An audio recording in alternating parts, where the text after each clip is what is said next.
Welcome to the Jamal Thomas Morning Show. My name is Jamal Thomas. This is indeed my show.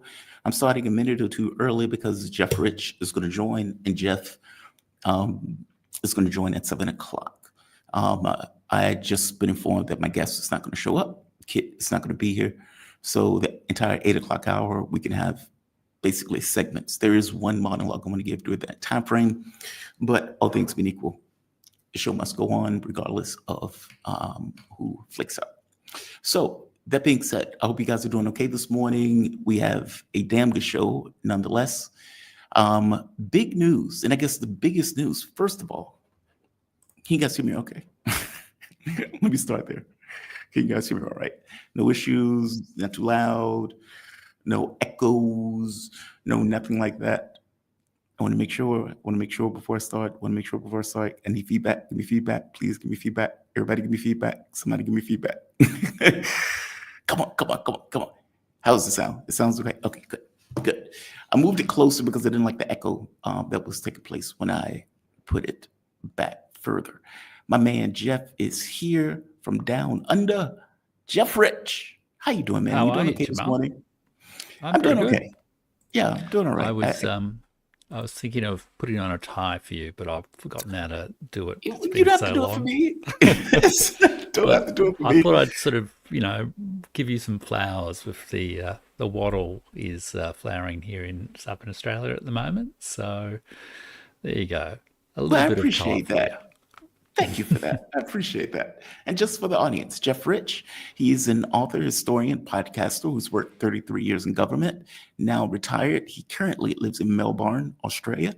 Jeff has spent a lifetime studying history and how knowledge of historical currents can help give context to a changing world. You can find Jeff on YouTube at The Burning Archive. It is a damn good show. I know I said this every time you come on, Jeff. I mean it. I have a soft spot for historical context, and you have a really good way of explaining that stuff and bringing on guests to kind of give further explanations. So damn good channel, man. Thank you. And let's see, and you can find I'm also on Substack at jeffrich. That's substack.com. The reason you're here is you hit me up saying, hey, I've noticed that you've gone through Peter Turnich, I think it's Turnich, his book. Turchin. As in urchin, Turchin. Yep. Turchin, thank you. Yep. His book, End Times. And one of my audience members brought it to my attention. I had never heard of the author. And I consumed that book in 2 days flat. I mean, like literally just consumed that book. Because the book makes an argument that I make, even though he makes the argument better, because he uses historical context, he uses historical examples, he breaks it down into the details. But long story short, I can't see an out. It seems like in the US, we have political capture, and political capture in a way that is not responsive to public sentiment. Now, he describes this as having an excess of elites. And because you have the excess of elites, there's a wealth pump that takes place where those elites are in positions of authority. As they're in positions of authority, they make rules and regulations that are in their best interests, not in the interests of the public. And you extract wealth, basically immiseration of the working class and the poor. And because they're elites, they don't care. They have an ideology that informs their point of view of this is right, this is good, this is okay, we're worthy, et cetera, et cetera. The world moves on. And they don't respond to the fact that, hey, you're destroying the working class and the poor. B, the working class and the poor are going to get very upset because they're human beings. They're going to notice that the system is unfair, regardless of your propaganda.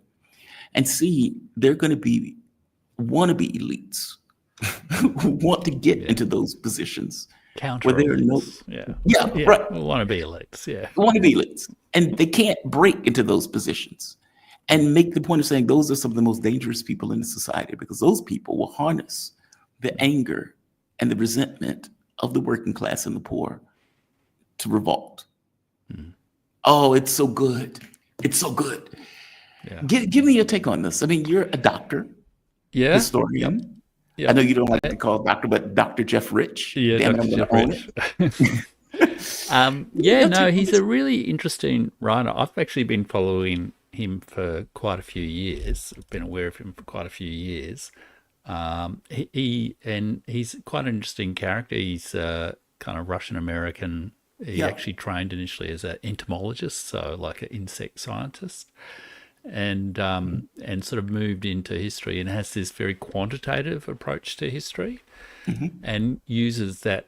He's developed all these data sets across different societies to say, well, these are the basic social mechanics that are involved in historical situations. And his basic argument is that,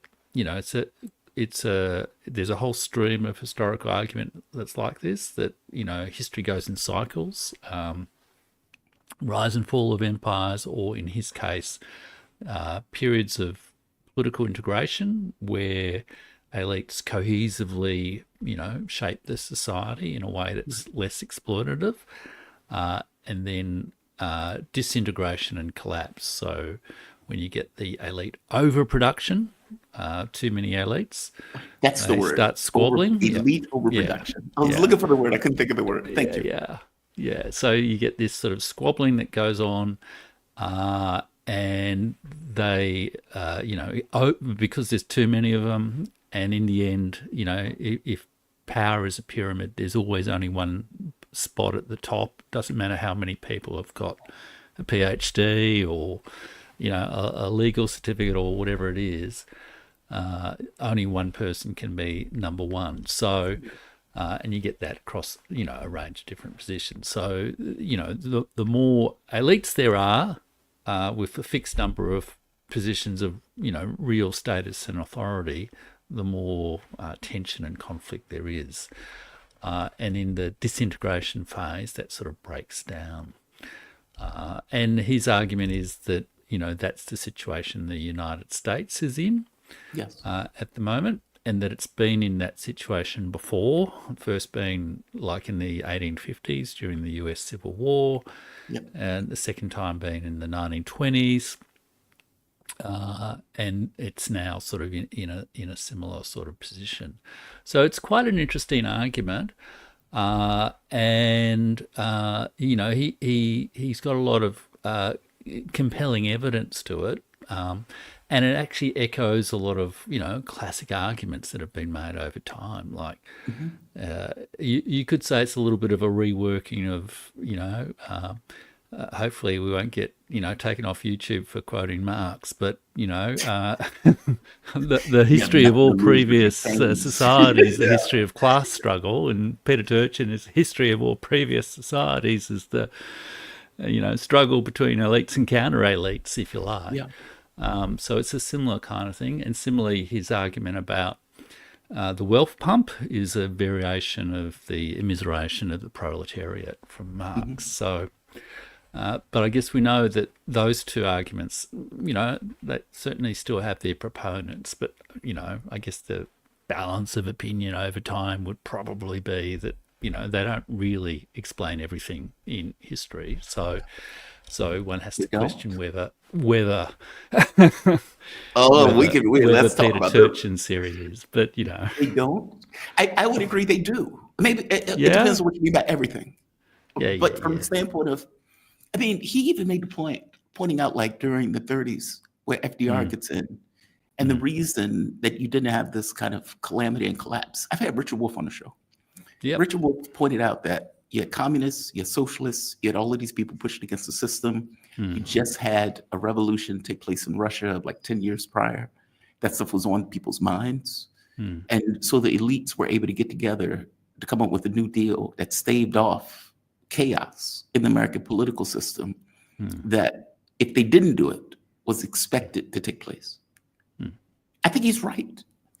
Even one more thing, he even makes this argument about like societies that have what is it called? When you marry multiple people, it'll come to you in a moment. Polyamory or polygamy. Polygamy, thank you. That those societies fall faster because those elites can marry other people who can produce more kids who are in the elite, which means you get more elites faster, which you get the collapse in society. I do, taking out famines, taking out stuff like that, it does seem like that argument is true. What else would you add to it that would have that sort of effect on a society that would call it to collapse in that way? Well, I guess there's different grades, I guess, of collapse, aren't there? So there's rapid disintegration, there's slow crumbling, there's sort of stagnation, all that sort of thing. And this is part of the problem with the sort of cyclical sort of argument, Yeah. I guess, that not all those situations are really identical, but for the purposes of his data set, he's sort of counting them all as identical. So he's sort of saying this is the same kind of political crisis and he's got numerous examples in the book. Like he talks about the Chartist, which is the sort of political radicals in Britain in the 1840s, sort of working class based, I guess, pushing for democracy that ultimately sort of fizzles out. What in 1848 in Europe, where there's sort of revolutions across Europe in 1848, leading to one of Marx's more famous essays, if we refer to Marx again, the 18th Brumaire, and and he talks about the Russian reform period in the sort of late 19th century. I think he talks about the FDR type situation as another example of an elite developing this sort of cohesive approach for leadership across the society. So he says it is possible to get out of this situation, and this is what you do with it. But I guess from my perspective, I would say when you sort of start to interrogate a lot of those cases, you think, well, he's picked out a couple of the elements of that situation, but he's sort of neglected this or this or this or this. And all of these, people have studied and argued about the meaning of the French Revolution, Russian Revolution, the Chinese Revolution, and the Velvet Revolution, any other revolution. They're super complex events. So to try to reduce them to one single long-term dynamic is sort of questionable. And often, historians go through fashions, I guess, like anyone else. There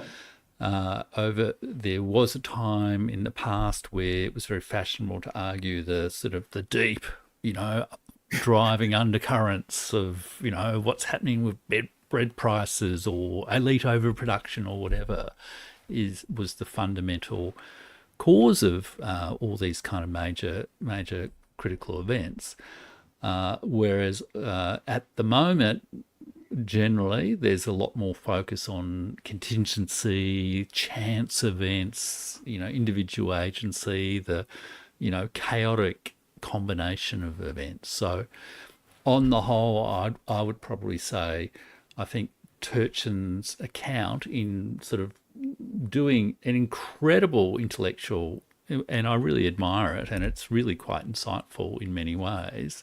Sort of, all this sort of across thousands of years of time and many different societies, creating a sort of framework to make sense of it all. It does sort of make sense of a lot of it, but you have to realize that the way in which he's made sense of it is he's sort of stripped out, It's all essentials. sorts of things. Yeah, Right. yeah. It's a bit like a sort of neoclassical economics model. They say this is how the economy works. Look, I know it's too complex to sort of explain, so we'll just assume that actually people operate in a way that we know that they don't operate. But they do operate that way. Like, for example, if we were playing chess and I was teaching you how to play, I would say the knight is worth 3, the bishop is worth 3, the rook is worth 5, the queen is worth 9. And you tell kids that from the very beginning. It's not true. That's not true. But in practice, it is. Meaning those pieces have no value short of use value that you give to them in a board. In fact, As you get stronger Yeah. as a player, you have to forget that. You have to like scrub that out of your mind because Yeah. those pieces don't have value. But in practice, it is true. Meaning you could strip out, let's say, elements that may add to something for an overarching element that seems to be one of the key factors that's determinative. And in this case, I think he is right. Like, if you think of all of those situations that he brought up, it is true that you get a thing of elites. It is true that those elites make laws, policy, produce papers, create media spaces that tell them how awesome they are and why your society is the way your society is. It is true that it creates an immiseration of the working class, meaning these things are mechanics. Like, I think society is mechanical. And so from my point of view as a software engineer for 10 years, it makes sense. Yeah. And then it's like, okay, well, what is the working class going to do in that situation? Are they just going to sit there and get worse off as their situation gets worse off? Well, no, they're going to protest. They're going to riot. You're going to have more crime. You're going to have, more robberies. You're going to have more destitution. You're going to get places looking like California where people are, just doing drugs on the street and taking dumps on the street. And that's going to be your society. And you're going to get elites who are in Congress right now saying, hey, I know we don't have a great healthcare system in America, but let's pull nearly $1 trillion out of the healthcare system to give it to the rich. Or, hey, I know we have starving people in the States, but let's pull out billions of dollars from SNAP benefits that would feed hungry children, and let's give it to the rich. That's what they're doing. So, like, when I see that, I'm like, okay, nobody in their right mind thinks that's great, except for elites who want to put more money in their pockets. That seems to be, meaning that argument seems to be rational. Not to mention you get Occupy Wall Street, you get these protests over Black Lives Matter, you get protests over COVID. And it's like, okay, well, these things might have been related to that, but a lot of those people who are out there were just pissed off at their government and the way that their government operated. Like, to me, it makes sense. But tell me if I'm wrong in this. Is there another factor? No, I think it does. I mean, as I say, I think it does explain a lot. But I guess the question is, where does it not explain things? So for the elite overproduction thing, right, is interesting, isn't it? So, okay, so in what sense? It's a bit like people saying, China's got overcapacity in its economy. It's sort of like, by what standard or by what measure do you say you've overproduced elites? Now, one reason you have that is because of the development of mass higher education in all all societies really now, pretty much, not just Western societies, but all societies. And that's a fundamental transformation that there's actually never been. I mean, this is an argument that I'd contrast with, say, what Emmanuel Todd says in his various sort of big sociological histories, right? That our society has now got a whole series of social characteristics that societies simply didn't have, even 100 years ago, and in very fundamental ways. Like he says, we're older, as in longevity has increased enormously, and also the proportions of older people, children, has changed proportionally. So the actual day-to-day lived reality of getting around in society has fundamentally changed. We're richer, however many it is, 1 billion people out of poverty in China, 400 million people out of poverty in India, etc. And although there's enormous wealth inequality, there's also enormous wealth and abundance and prosperity, etc. in many societies. We're also the most educated societies that have ever existed. So how exactly do you compare the competition, if you like, between elites in a society which has, I don't know, it's a third to a half of young people participating in higher education universities, compared to what it was in 1900, which was, I don't know, like 2 to 3%. So it's like, it's an order of magnitude difference. And all that goes with different social attitudes, different characteristics. So I feel there's a dynamism to the way in which societies and cultures change over time, Mhm. which isn't really captured in Peter Turchin's analysis, because he's saying, he's sort of looking at these sort of fixed characteristics of elites and their competition and crisis not crisis sort of thing over time. So he Yeah. doesn't actually capture the way in which all those things of basic social experiences of how long do you live, how well educated are you, what does that make you feel about what you do, whether you deserve what you've done in life. And there has been some, big change. A lot of people describe some of the political polarization these days as being driven as much by educational stratification these days as I guess traditional class occupational stratification. And that's an argument that's been made by like Thomas Piketty and lots of Yeah. other people, Emmanuel Todd as well. So those kind of factors I think get missed out of Turchin's analysis, because he's sort of looking at this sort of he's sort of Class-based argument. looking at it like insects, if you like, across time. But I think we are insects. Like I Yeah, think this stuff is mechanical. I yeah, never thought this stuff was mechanical for a long time. In my head, it will go until it can't go anymore, and then something else will come about. And just to be yeah, clear, it's kind of like immigration, right? Like if I'm Denmark, okay, how many people can I immigrate into my country before we start feeling the negative effects from immigration?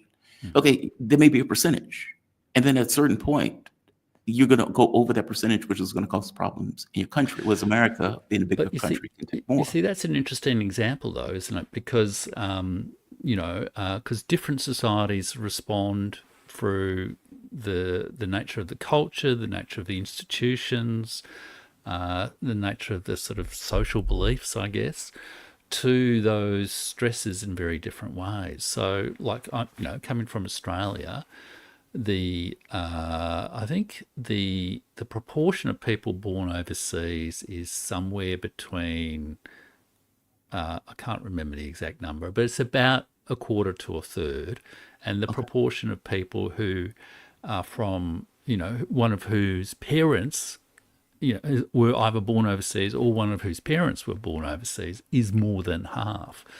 So, very high rates of immigration, very high rates of Chinese immigration, very high rates of Indian immigration as well. So, multiracial, multi-religious, multicultural sort of immigration. And Australia's actually, it of course has its issues, but on the whole, it's adapted to that quite well. Right. And the rates are double or more than double what's happening in most European countries. But European countries haven't adapted so well, and that's partly because of the political culture. I think it's partly because of the sort of blood and soil traditions of ethnic nationalism in Europe, which are quite Right. strong, and But I think you're making my point. yeah, Because yeah, it's like, yeah, Europe can tolerate a certain amount before they freak out. And I would wager yeah. to you, Australia, there would be an amount where Australia would be like, okay, this is over. Too much. Well, you see, I mean, there was a famous historian in Australia, Geoffrey Blaney. He's still alive, actually. He taught me, but he was involved in an enormous controversy in the 1980s, where he was basically making that argument about Asian migration in the 1980s. And since, like he said, well, it's getting to the point where we can't cope with it, and it will sort of test the boundaries of things. But immigration since then has increased enormously. It's much more those proportions have shifted. The balance of India and China, two largest Asian countries in the world, the balance of Asian versus European British migration has changed very, further in the way of Asia, and yet we haven't really reached that point. And there was a point in the 90s where there was a kind of a sort of a nationalist a nationalist sort of politician who called Pauline Hanson, who was who was sort of playing, I guess, the race card on immigration, and making those kind of arguments, which are, I guess, quite common in Europe these days. Right. And across the political spectrum, she was pretty much frozen out. So the way in which the society, the political elites, etc., responded to, I guess, if you could call it like a distress signal within the social system, actually sort of calmed it down without it becoming a crisis. Now, maybe that's also an example of, because what Turchin also argues is, it is possible for societies to sort of navigate their way through these crises successfully as well as unsuccessfully, and fundamentally the success stories are the ones that develop a bit of a cohesive ethos, both across elites or across elites and counter elites, but also between elites and the people, I guess. Which, interestingly, is actually, I've read a few of his books, and so in his more academic books, he explicitly links that to an argument made by Ibn Khaldun, who was an Islamic scholar from, I think, like about 1400 or so, who wrote this sort of history of the world, that basically argued that there was this quality of group ethos or group spiritedness called asabiya, and I apologize if I pronounce it poorly, but and in a way what Turchin is arguing, and so there's absolute plausibility to this. Because people have been arguing this sort of case for centuries, that faced with the tensions within society, elites can kind of choose to, hang together or hang separately, I guess. And I guess what we're observing at the moment is the elites are very much hanging separately rather than hanging together. Yes. And, I think they are hanging together. I think they are working in their best interests. Well, the elites are hanging together, but not amongst themselves, or at least not their counter elites. Explain that but one. Not with the people. So, yes, I think, And just to be clear, from the standpoint of what's that number is going to be different for each society. Like if you have a society that's expanding, for example, so let's say in the 1960s and 70s, okay, the U.S. is the strongest thing going, jobs are growing, or the number of jobs that are growing, the amount of wealth is increasing. And so you have a situation where people who are in the middle class are also making more money. People in the rich are also making more money. So your society expands in a way that can accommodate more of those elites. So there's no friction in that case. It's everybody, what they say, all boats are being lifted simultaneously. But then what happens, though, when that is no longer true? That's the limit. Yeah. That was the point I was trying to make with immigration. Whatever the country, they may have different limits on that or different amounts that they can tolerate. But at a certain point, there's a response. Europe responded heavily from the number of Syrians that ended up coming into Europe. Look at the backlash that's taking place in the United States. Okay, let's say it's not immigration, but let's say it's elites who the pie is not expanding. They are just taking more of the money, meaning it's not like the wealth of the lower classes are increasing. There was a chart on here. I had, what is his name? Warwick on first earlier in the week. And he was that's right. Out, yep. Yeah, he was pointing out, he was like, the money hasn't moved. Like the wealth from the standpoint of the lower classes or the middle classes is just keeping up with expenses. And if you're looking at, let's say from the 1970s to now, there hasn't been this increase in the wages that these people were getting. Nobody could imagine paying that much money for a hospital visit, or that much money for a school, or that much money for a cell phone. Like, so even if you say, okay, well, the money in the 70s versus now are equal, well, those expenses weren't part of it. What you get is the rich getting fantastically richer, with the poor just not keeping up. He's right. Like, I find that, like, it is a absolutely. it is a fulfilling That's argument to me. And maybe I'm wrong, because I'm blinded by I where guess the only no, look, it's absolutely true, and like, you know, Thomas Piketty's sort of made this case around wealth inequality and whatnot as well, but there is big variation between you know, countries. different countries and political systems, like you know, my views about the quality of the sort of social state within America. It's uniquely Oligarchical. and uniquely incompetent, and there's something there about how exactly did the political culture and political institutions in America fail to do things that, you know, like develop a universal health system, develop a you know, properly functioning social services system, you know, social welfare system. So there are particular characteristics, but the general trends are certainly there. But I think the other facet of the United States is that, and I think this partly soaks up a lot of the overproduced elites, is, you know, America's got this global empire, and, you know, there's the Rockefeller, there's all the foundations and all the think tanks and all the media spots and all the you know, whatever, those kind of institutions. And a lot of these overproduced elites end up sort of, you know, I think that soaks up a lot of America's overproduced elites to the benefit, you know, disadvantage of the rest of the world.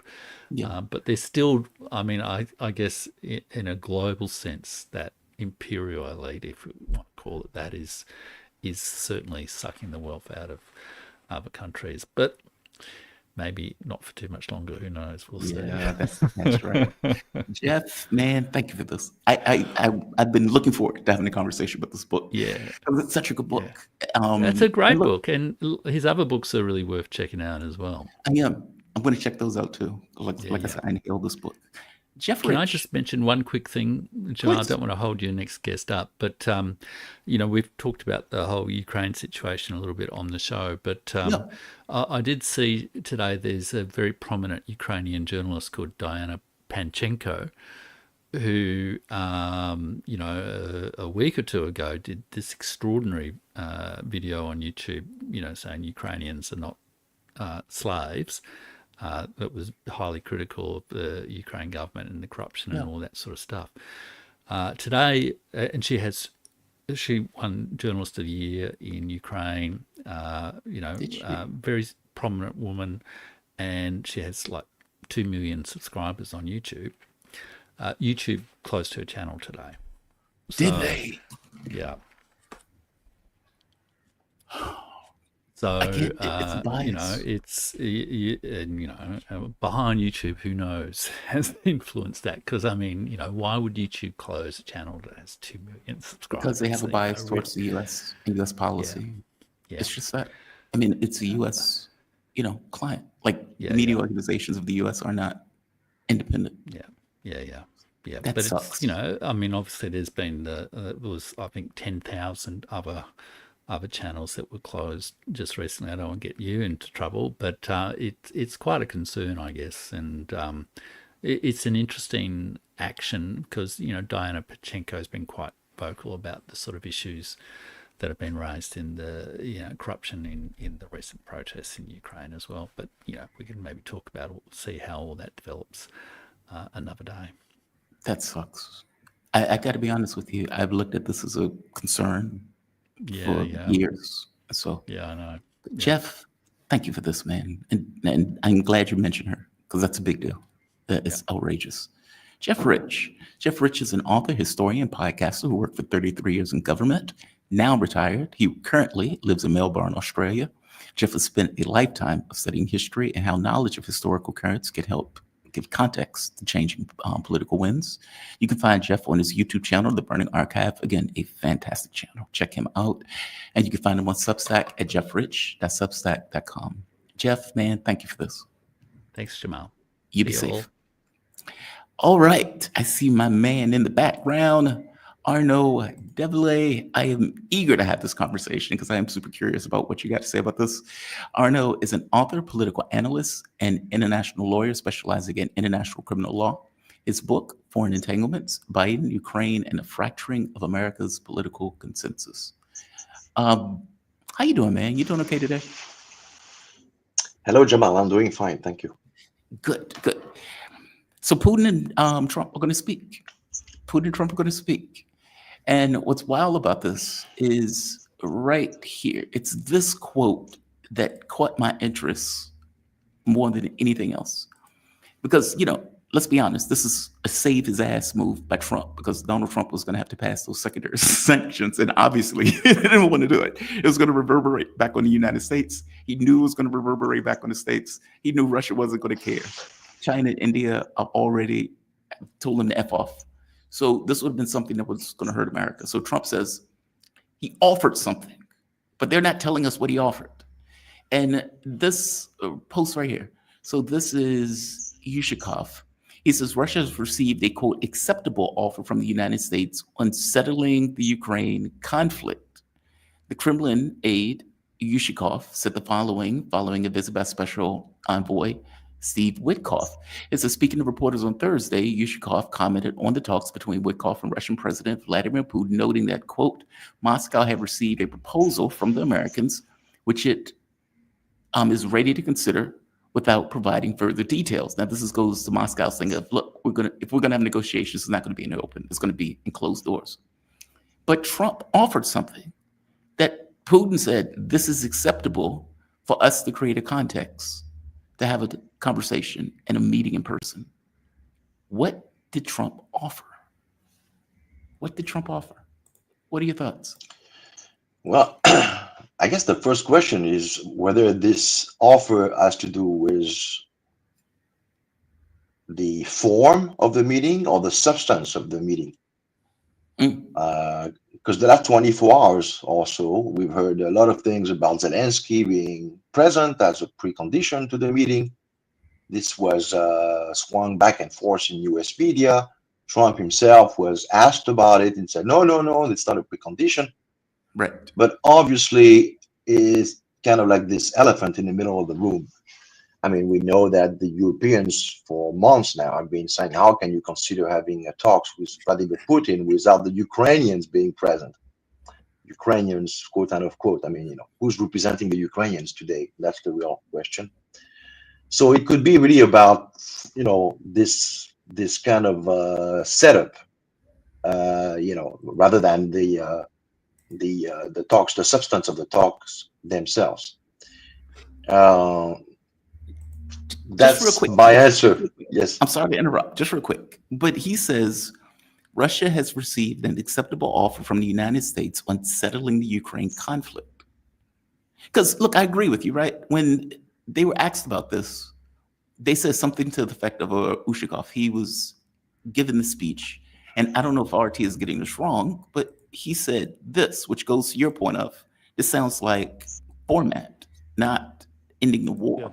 Оно, в принципе, определено. Считанные дни, это значит, уже на следующей неделе. Вы же сказали дни, а не недели. Было предложение со стороны американцев, которое нам представляется вполне приемлемым. А вообще возможное место встречи какое? Но я пока не могу говорить, хотя... See, when I hear that, I take your side on this. I don't know if he means we've received a proposal from the Americans on a format of the meeting, as opposed to in a way to end the war. RT may be getting it wrong. I don't know which one that is either. But I mean, would Putin meet with Trump if it was just, you know, shits and giggles?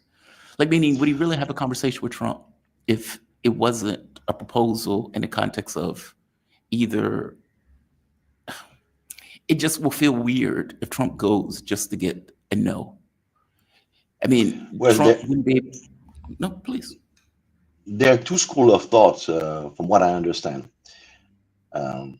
The first one is that one of the ulterior motive behind the Russians saying, yes, we want to, we actually are okay with your request, because let's not forget that the request, and that's an important part of the conversation here, came from the US, came from Witkoff, as you rightly pointed out, in the wake of this a fiasco bearing on the tariffs and the secondary sanctions and all that.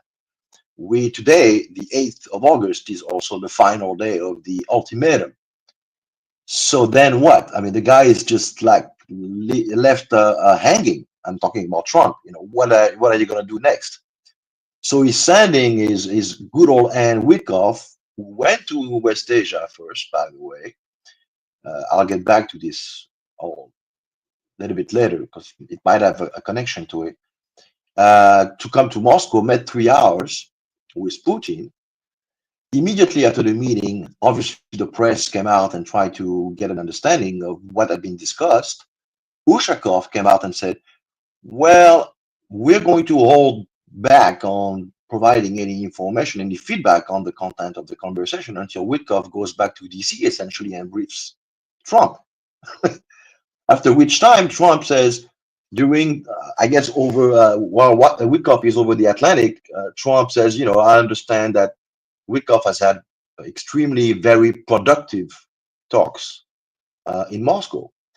After which he says, basically that he's trying to say we got the Russian to, to in a way beg for a meeting. He's trying to say the Russians wanted the meeting. So it's like it makes no sense. Why would Witkoff, two things, why would Witkoff go to Moscow and the Russians are portrayed as the one wanting the meeting? And second of all, why would the Russians want a meeting in the first place when everything is going copacetic on the ground? They're not in a position of begging. They're not in a position of suing for peace. The US is. So right there, it makes no sense. Now, it could be that the Russians are trying to say, it's high noon time we met Trump face to face, because obviously all the phone calls we've made the last 4 or 5 months, trying to ingrain into his mind what it is that we want, does not seem to have gone past a certain point.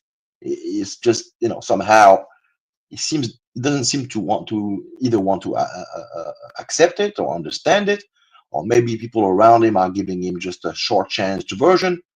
They are trying to promote the Kellogg version peace plan, which obviously is a non-starter for the Russian. So we don't really know what's going on in that respect. Only that the Russians will not look down at an opportunity to have him face to face. It's obviously a lot more producive to have someone in person in front of you in terms of interference, as far as interferences are concerned, to try to make him understand where we stand. Because the ceasefire, this old trope of a ceasefire has no bearing as far as the Russians are concerned. There's no point of a ceasefire unless the umpteenthly stated conditions for such a ceasefire to take place are taken into consideration.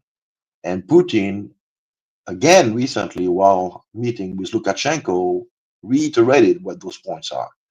So it's no secret. Everybody who remotely follows the conflict understands what the Russians' positions are. It's just that obviously the US is finding a little bit themselves in a situation, at least the Trump administration politically, it's a slow summer. It's a dog day afternoon summer. Congress is in recess. The Epstein file thing is somewhat hanging around. The Ukraine situation is not moving forward. And at the same time, it's not moving forward as far as what his promises were during the campaign, but it's moving forward as far as the Russians' military objectives are concerned, which creates panic in the West. So they've got to find a way to somehow put a hold onto this situation, freeze it some kind of way. The key word is freeze it. Whatever happened, freeze it until we can catch our breath, regroup, and, move forward from that point on. I understand there's about $55 billion that are kind of pushed aside, in reserve, in the Maupin, waiting to be submitted to Congress if the need arises in September when the recess ends. And so all you need, as far as Trump is concerned, is a good reason to deal with your own base on the Ukraine aspect of things, saying, listen, I've gone there, we tried to negotiate, we sat down, and this happened. And I guess the real question is, what will this be, or this thing be about? How will they justify the talks breaking down? That's my take on the whole thing. I mean, it could also be a minor change. Like, it could be something like, I got them to stop firing long-range drones. In which case, Trump could say, okay, well, I don't have to go with the secondary sanctions because Russia has shown good faith, et cetera. Meaning, it may not be something big. It could even be something small, just as a face-saving maneuver. Also, at this point, Trump can't say, well, nobody told me this. His favorite go-to. I didn't hear that. Nobody told me that. I didn't know that. Every press conference, he's talking about something that nobody told him or he didn't know. Well, I would imagine Putin's going to be very clear in, this is what we want. We've said it for the last several years. If you want a ceasefire, we can do that. Meaning, you can't leave that meeting with this idea of, well, we weren't told this. Because I'd imagine Putin's going to tell them everything, including the death numbers that you're going with are ludicrous. Like, the notion that we lost 120,000 people at the beginning of the year is nonsense. And that Ukraine only lost 8,000, that is nonsense. Like, if that's what you're running with, then you are out of your mind. Like, all of that stuff is going to be disabused. I am super curious. Unless Trump himself knows that all this is garbage, but he's just trying to, he's just not in charge. I mean, the paradigmic approach that I have on this is that he's not in charge. That's the fundamental problem. Yeah. He's hostages to very powerful interests who do not want to see an end to the conflict. It's too lucrative for most of them. And I'm not even going into the ideological component of it. So as long as the Ukrainians can be somehow, picked off the street and sent, to the front lines, everybody's getting paid, it's now at the same time, I see what you're saying. There are people around J.D. Vance, obviously, who want to extirpate, they want to subcontract the war to the Europeans, and so in order to do the pivot to China. I can get this. Same thing with West Asia. You subcontract the situation, the containment of Iran to Israel and some of the Gulf monarchies and associated puppet states. You get the Abrahamic League, and then you get out of there. Get out of there and focus on China, because China is the priority. So to the extent there's a difference in perception, in terms of strategic perception, between that gang, which we call the restrainers, I've learned that recently, the restrainers, and the other group is the prioritizers. And they both prioritize the pivot. And then you got the old and neocon, the Nuland types, who want to stay in Europe. So I don't know if this is really, the analysis is really more about this kind of like rival in fighting between two different factions of the US deep states, as it were, or if it's genuinely something that has to do with acceding to Russia's demands of addressing the long-standing root of the conflict in order to get a new architecture, security architecture, and so on and so forth. And keep in mind, but what I'm saying is, we might get somehow a situation. I'll venture out an hypothesis here, where Trump brings Zelensky in his luggage. They have a one-on-one meeting. After which, like what happened in Istanbul, right? yeah, One-on-one meeting between the Ukrainians and the Americans. They're setting the playbook, right? They're coordinating their guitars. Then Trump goes in with a talk with Putin, and then we have a debriefing again between Trump and Zelensky. And then Zelensky is briefed as to what was said. Everybody comes out and says, copacetic, we get somehow, the ceasefire conditions are reunited. I don't know around which points. This remains to be seen. And next thing you know, Ukraine violates the ceasefire terms, with the blame being put on Putin. That could be also a case scenario. Well, there's the other thing with Zelensky, where Zelensky came out in a Telegram post And he said in a post on Telegram on Thursday, the Ukrainian leader said that he had spoken with German Chancellor Merz. I don't know why. I don't know what Germany has to do with any of this. I mean, it's a captured government at this point. It said he described as a, quote, dignified peace, unquote, that would determine the security conditions for Europe for decades. This is Zelensky saying this, by the way. It says potential formats for the meeting on a high level of leaders in the near future, including 2 bilateral meetings and 1 trilateral framework. Again, I don't know if Russia is going to accept that. They have no reason to meet with Zelensky. He is illegitimate as a president, but whatever. That's the point. Yeah. Legally, it has no legs. Yes, exactly. So he can say anything he wants, what the Russian wants to hear. Right. But it's the Russians legally not legitimate.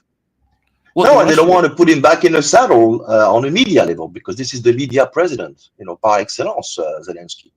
So if you can somehow, put him back, like at the firmament, in a photo session or whatever, some kind of media sequence where he stands next to, and he puts a suit this time on, where he's, he sits next to Trump and Putin.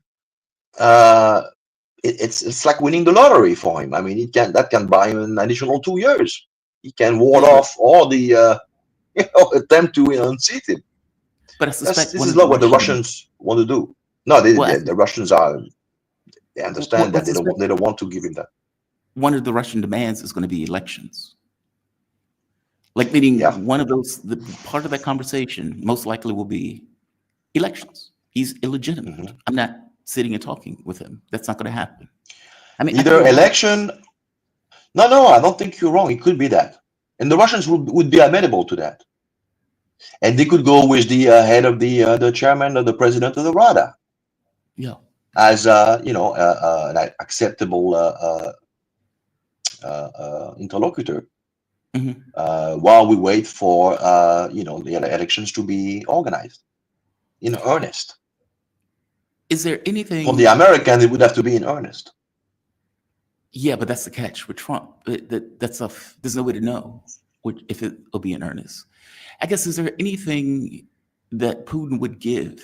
Like, usually in negotiations, people are taking maximalist positions.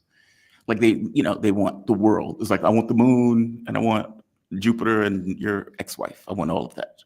And then you whittle it down and say, okay, well, you're not getting my ex-wife. Maybe you can take her, whatever. You're not getting the moon and you're not getting this. But this is what the core of what we want to really fight for.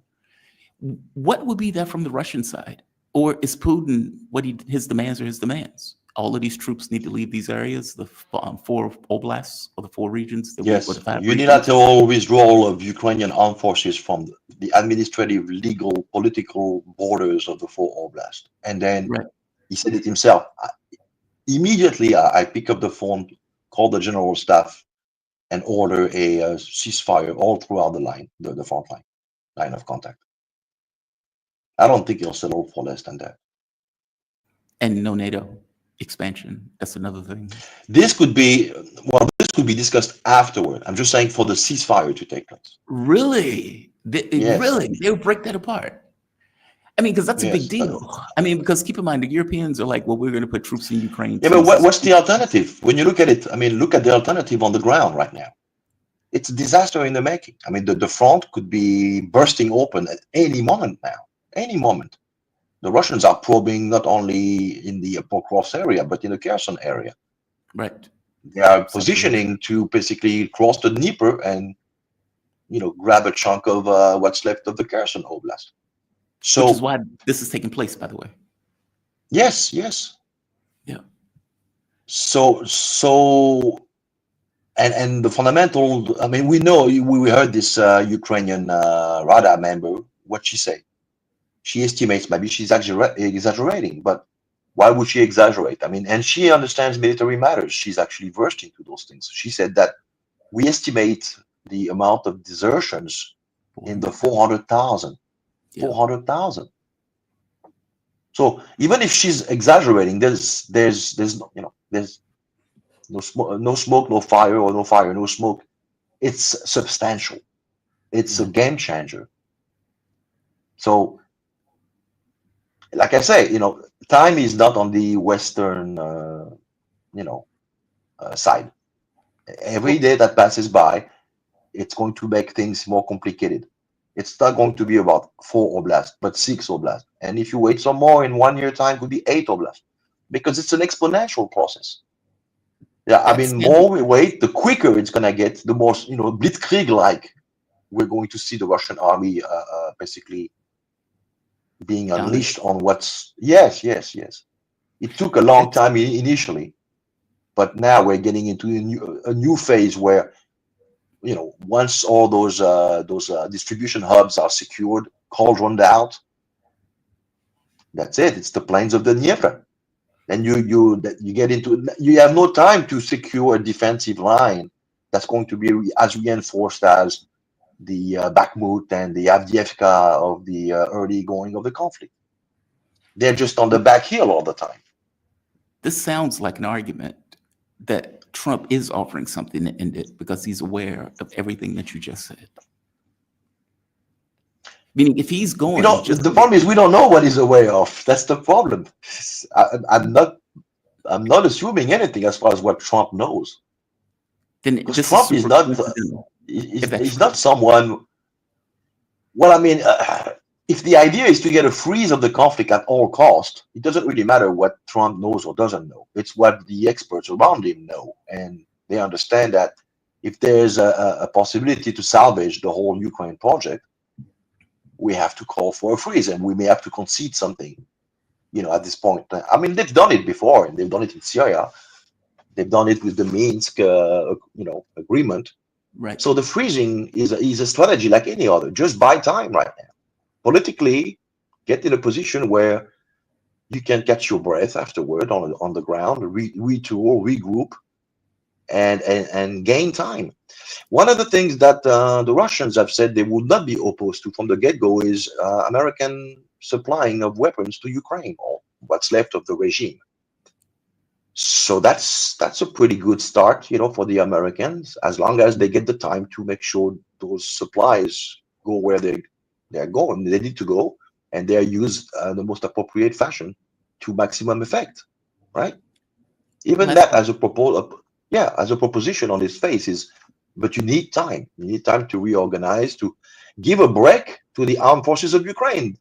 I mean, a significant chunk of them have been fighting non-stop for 3 years plus now. Yeah. With no rotation. They have no rotation left. They operate, and those are numbers that Vladimir Putin provided about 2 months ago already. 40, I think during the ceremonies of May 9th. He mentioned 47% capacity. They operate at 47% capacity. So they don't even have a rate of replacement. So what you got right now manning the foxholes are people who are exhausted. And I'm not even talking about, the political commissar of the Azov type shooting them if they, show lack of enthusiasm, because that's the reality for many of them on the ground. Yeah. No, they need to, whatever it takes, just freeze the conflict, freeze it. So we'll see what they come up with. Arnaud, man, always appreciate your analysis. Honestly, I really do. Arnaud Develay. He is author, political analyst, international lawyer specializing in international criminal law.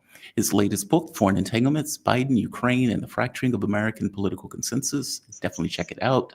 Thank you for this. I really appreciate it, man. You be safe, okay? Thank you, Jamal. All righty. All right. Shout out to Arnaud. What just happened? There we are. Yeah, there we are. It's super interesting.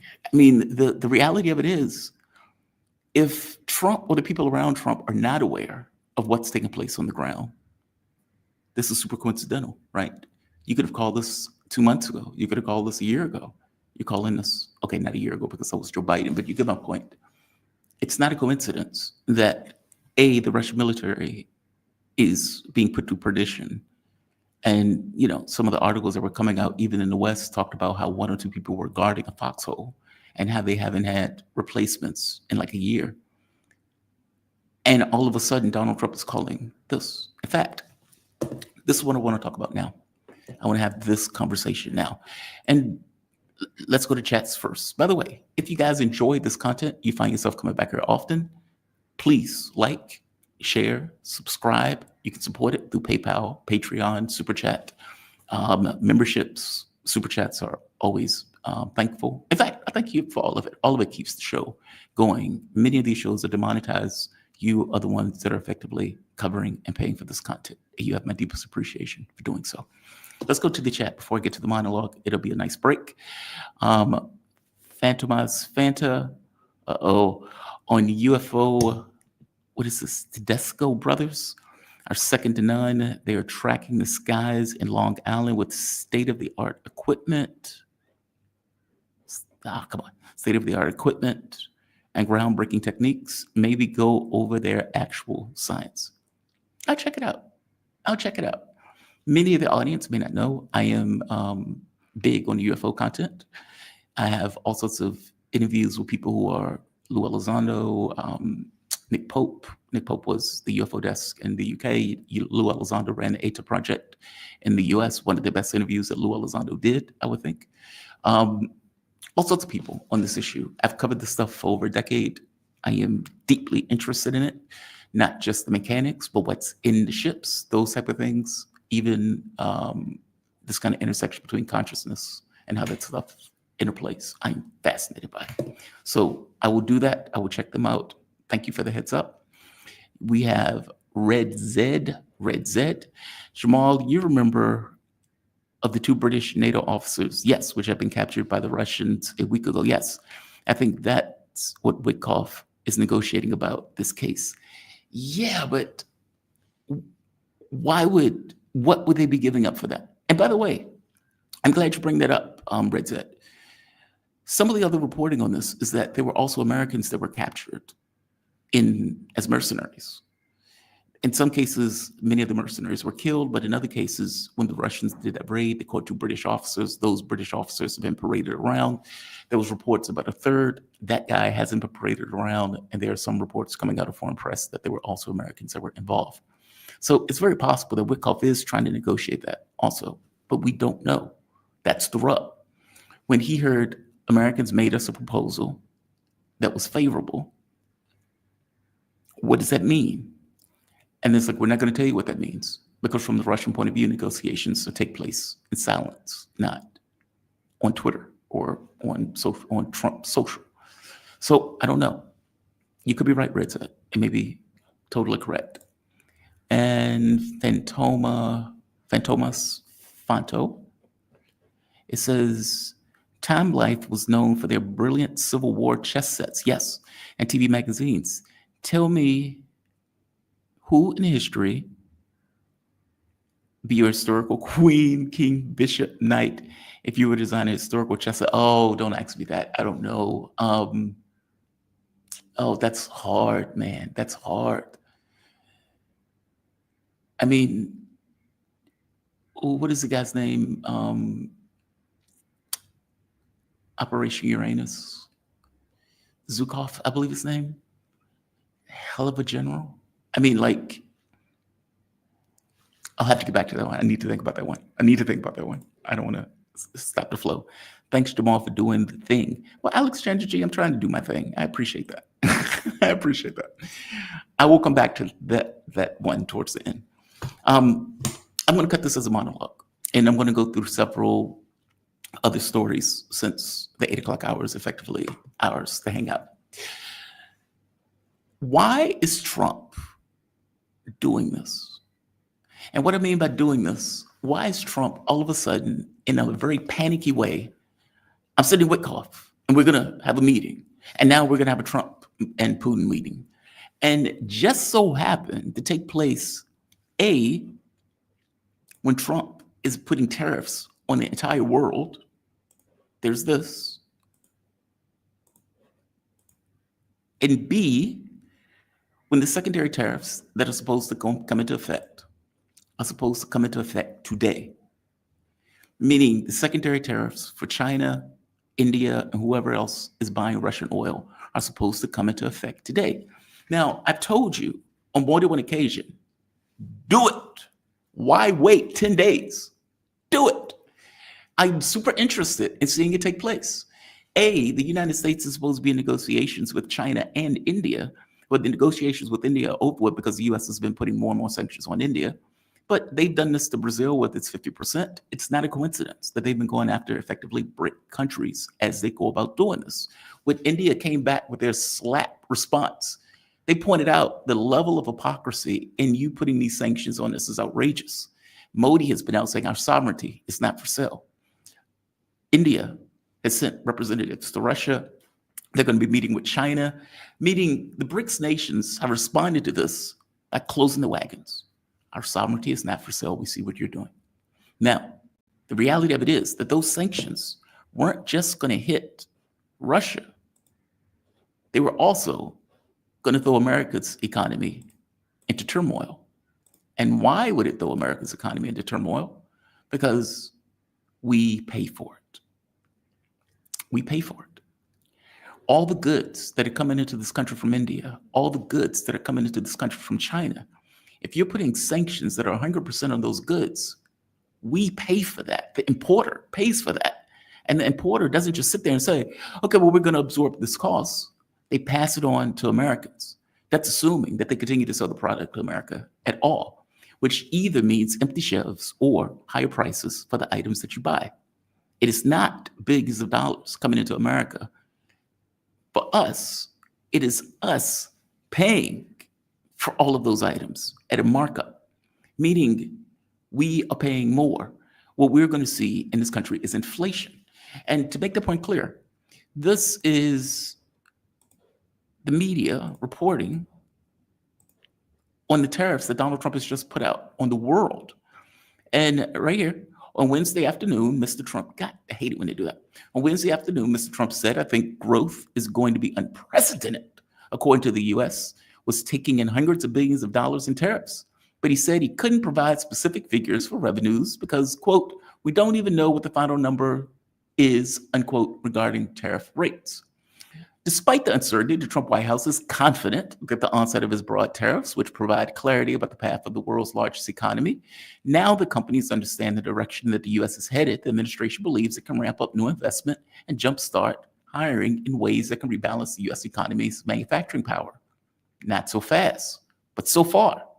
There are signs of self-inflicted wounds to America as companies and consumers alike brace for the impact of new taxes, because tariffs are taxes. What the data has shown is that the U.S. economy has changed in April with the president's initial rollout of tariffs, an event that led to market drama negotiation period where Mr. Trump's ultimate decision to start the universal tariffs on Thursday.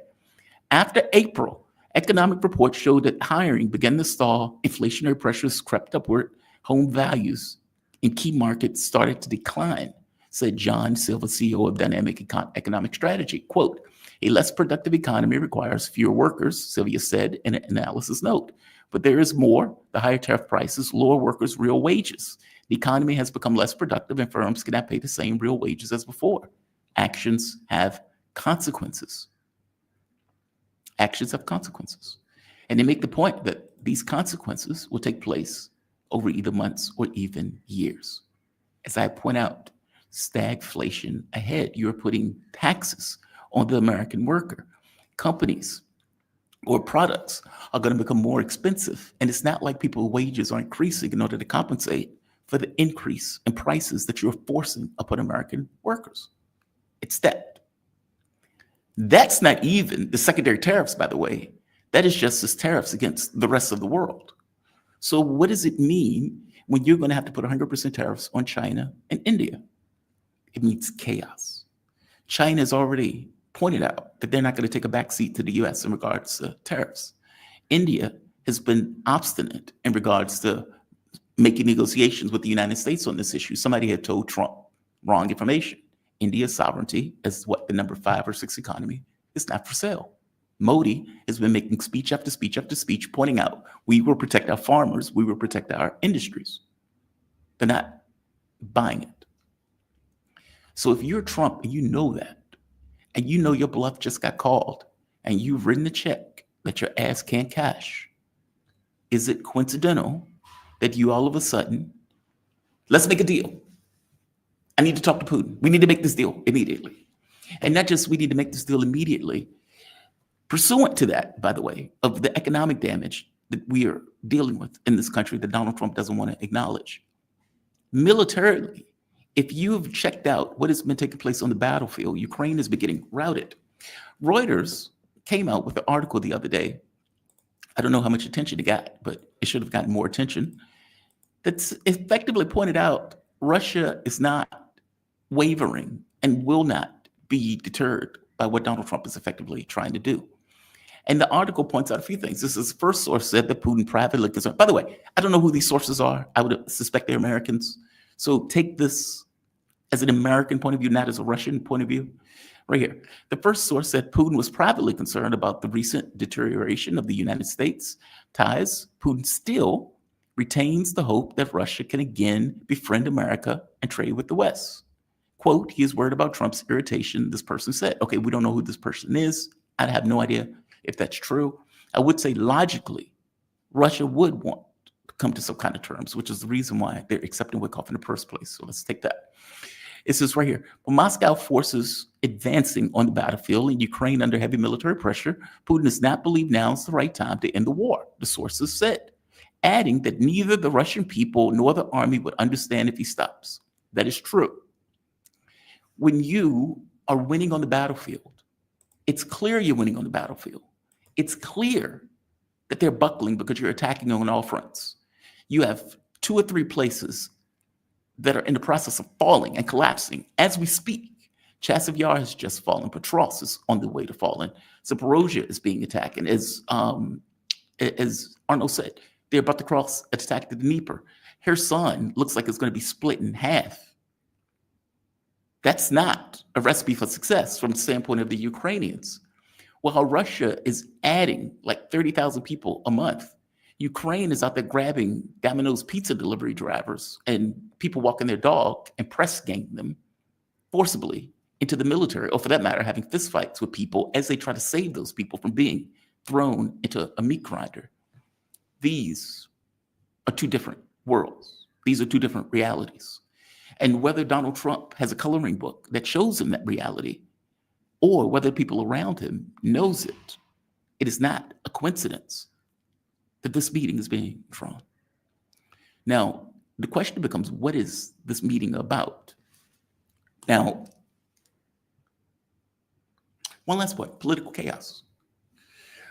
Was Russia's a picture of stability?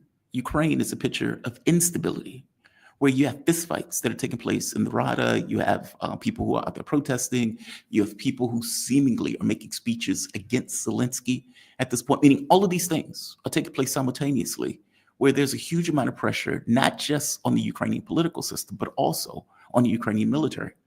There's another quote in this that is fascinating. And again, this is not, I don't believe for a moment this is coming from Russian sources. I suspect that these are coming from American analysts who are trying to put words into Putin's mouth, or for that matter, general's mouth. But it says right here, Russia's military general staff has told Putin that the Ukrainian front will crumble in 2 to 3 months, the first person said. Again, I have no idea who this first person is. But if indeed they're thinking about this from the Russian perspective, then ultimately this is the American perspective of what the Russians think. And considering the pressure that is on the Ukrainian military, I don't know if it's 2 or 3 months, but obviously the level of stress that they're enduring is unfathomable. So if you're Donald Trump, you see political chaos. You see chaos from the standpoint of the military, where it's getting pressured to the breaking point. And you know you've just written a check by effectively saying, I'm going to put secondary sanctions, something that you know is going to have a feedback or reverberation on the American economy that is in tandem with the other tariffs that you put on the rest of the world that is also going to have an effect on the American economy. Would that incentivize you to try to make a deal? Yes. Now, Yushikov, when he made the statement, RT is reporting it in a very particular way. And maybe they got it wrong, but it says Russia has received a, quote, acceptable offer from the United States on settling the Ukraine conflict. Now, it could be that what they were accepting was format, not conflict. Those are 2 different things. It's one thing to say, Trump made an offer. And we like that offer. And so we're going to have a conversation about the boundaries and everything else, and we're going to have a conversation about ending the war. Trump made an offer that we would accept in regards to the format of a meeting where we can have a conversation about all sorts of things, Ukraine being one of those things. Those are two very different conversations. When Yushikov was pressed on this and asked, he said this, which again is not exactly talking about ending the war. It sounded more like format. Хотя оно было предложение со стороны американцев, которое нам представляется вполне приемлемым. А где возможное место встречи какое? Но я пока не могу. See, right there, there was a proposal by the Americans that we believed was quite acceptable. Is he talking about the war? I don't know. Говорить, хотя оно, в принципе, определено. Считанные дни, это значит, уже на следующей неделе? Вы же сказали дни, а не недели. Ориентировочно, да, на следующей неделе. Было предложение. It was like, okay, we're going to have a meeting, tentatively days, maybe weeks, but we're going to meet. All right. Move over to Trump for a moment, and they're asking Trump, well, hey, Trump, the ceasefire is supposed to be implemented tomorrow. You're going to pass the secondary sanctions tomorrow in the way that you said, since you're supposed to be having a conversation with the Russians. Oh, don't do this. I hate it when it does it. Let's try this again. Come on, come on, come on, come on, come on, come on, come on, come on, come on, come on, come on, come on. Agreeing to a ceasefire still stand tomorrow? Or is that fluid now that the talks are? What? Is your deadline still standing for Vladimir Putin to agree to a ceasefire tomorrow? Or is that fluid now? It's going to be up to him. It's going to be up to him. I don't know what that means. Maybe he means, well, if he has a ceasefire, the sanctions don't go into play. Maybe it's that. But the reality of it is, Trump could also be thinking, well, we're going to have talks immediately. Because one of the things that was pointed out was the speed at which Donald Trump wanted to effectively have this meeting with Vladimir Putin. Okay. If you can come to some sort of deal, even if it's not ending the war or ceasefire, you may be able to save face and say, hey, we got this proposal. We're going to accept this proposal, even though it's not ending the war. It may be something more minor. Maybe we're not going to fire drones. Maybe we're not going to fire at cities, whatever that is. And Trump will say, this is my success. This is successful. So because it's successful, we don't have to do the secondary sanctions now that would damage our economy, meaning a face-saving mechanism. Or Trump can go and get told no to his face if indeed he doesn't necessarily have a proposal that would be valid. I suspect, though, that all things being equal, Donald Trump wants a win. And because he wants a win, there may be something that they agree upon where Trump walks out and acts as if it's some kind of success and some kind of win. Now, this is secondary from what is taking place with India, potentially, because Donald Trump seemed to have focused his eye now on India, which, from my point of view, is great. The fastest way for you to push India into the arms of Russia and China, this was the most American-friendly component of BRICS, is to do what Donald Trump is doing right now, which is why India has been moving closer and closer to China, closer to Russia, closer to Brazil, etc. So there's that. The other thing is Rubio. Rubio came out with a statement and said this, which, again, take it with a grain of salt because they put out these type of statements before. But Rubio is saying we are closer to a deal now than we've ever been. Again, I don't know what that means, but I'll let you hear Rubio make his point. I think what we have is a better understanding of the conditions under which Russia would be prepared to end the war. We now have to compare that to what the Ukrainians and our European allies, but the Ukrainians primarily, of course, are willing to accept. And what you try to see is how far can you get these two positions closer? How can you get these two positions closer to each other? If we can get what the Ukrainians will accept and what the Russians will accept close enough, then I think there's the opportunity for the president to have a meeting that includes both Putin and Zelensky to try to close this thing out. So we got to get closer in that regard. But I think for the first time, perhaps since this administration began, we have some concrete examples of the kinds of things that Russia would ask for in order to end the war. We haven't had much of that to this point. Obviously, the Ukrainians have a say in this. We got to bring the two sides and the two positions close enough so that, you know, the ultimate closer, President Trump, can get involved and make it happen. Now, this is nonsense. This is nonsense, right? Russia and Putin And everybody in that administration has been very clear on their demands from the beginning of this conflict to now. There's been very little deviation. The only deviation that I'm aware of is on the issue of the ceasefire. Russia has said on more than one occasion, we are willing to go for a ceasefire if Ukraine moves its people out of the regions that we have put in the context of the Russian constitution, no NATO expansion, stop giving them intelligence. We're willing to have a ceasefire and continue the talks in regards to the larger European security issue. They've not deviated from that. They've been very clear. So for Rubio to be like, yeah, we don't know what they wanted. I mean, they've just been all over the place. Nonsense. Complete nonsense. As I point out, the pressure point that's probably taking place here is that the Ukrainian military, A, is collapsing or crumbling, as Mark Sloboda would say, and B, there's political chaos in Ukraine. There's that. The other part to this is something that Rubio said, which is right. Will Ukraine accept it? Now, Zelensky, who knows his military is collapsing, who knows the political process is difficult for him at this moment, came out and said this, which, again, I don't quite know what it means in practice. He says in a post on Telegram on Thursday, the Ukrainian leader said that he had spoken with German Chancellor Merz. I have no idea why. Germany and Europeans are worthless, but whatever. He described it as a, quote, what he wants is a dignified peace. Basically, he wants to end the conflict with a, quote, dignified peace that would determine the security conditions for Europe for decades. Potential formats for meeting for peace on the level of leaders in the near future, including bilateral and trilateral framework. Now, Russia's not going to do this. They're not going to have meetings with Zelensky. One is A, they consider him illegitimate.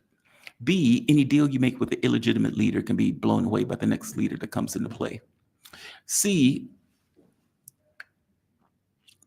they are not going to have any kind of deal or meeting with Zelensky unless certain things are already worked out. Meaning, we are going into this meeting with this being the boundaries of this meeting. If you can't make the boundaries of the meeting is not going to take place. So there's that. The other part to this, and I think there's one more part to this, is Ukrainian public. So when Gallup did a polling of the Ukrainian public, hey, what do you want? What do you want? Do you want to keep the war going or do you want the war to stop? 69% said stop the war. 69%. In the very beginning, it was over 70% that wanted the war, or at the very least were up and ante, up and at it for the war. That has dropped to 24%. Whereas now you have 69% say stop, make peace, make a deal. We're sick of this war. We need to negotiate. We need to get out of this situation. So the political chaos that's taking place in Ukraine, obviously on some level, is also being determined by the number of people who say stop the war, the low morale, the press ganging people, the fights that are taking place on the streets, the fights that are taking place in parliament, the angry parliamentary members saying we're going to be a colony if we effectively don't get rid of these political instruments that the West have put into play. They know it. I don't think it's entirely a coincidence. By the same token, I have no idea what they have agreed upon because they're being very tight-lipped about what was offered. The other question to this is Putin. Again, I go back to my original thing and I'll close it on this. Oftentimes when leaders are putting out demands, they're maximalists. Now, I think the Reuters thing is right that it will be very hard for Putin effectively to stop without having those oblasts to be part of the Russian Federation. By the same token, it's become clear at this point that if they keep the war going, then they will take 6 and 8 and etc. Ukraine has to know it. They also have to know that conditions on the ground are getting worse and that the speed of the Russian advance are getting worse. Now, the objective of this war was to create a situation for Russia that is safe, meaning they're chasing safety in regards to this military campaign. If they can get something that would give them that safety, but give up something else, would they do it? Now the catch is, what is something else that they will give up? I don't know. That's the catch.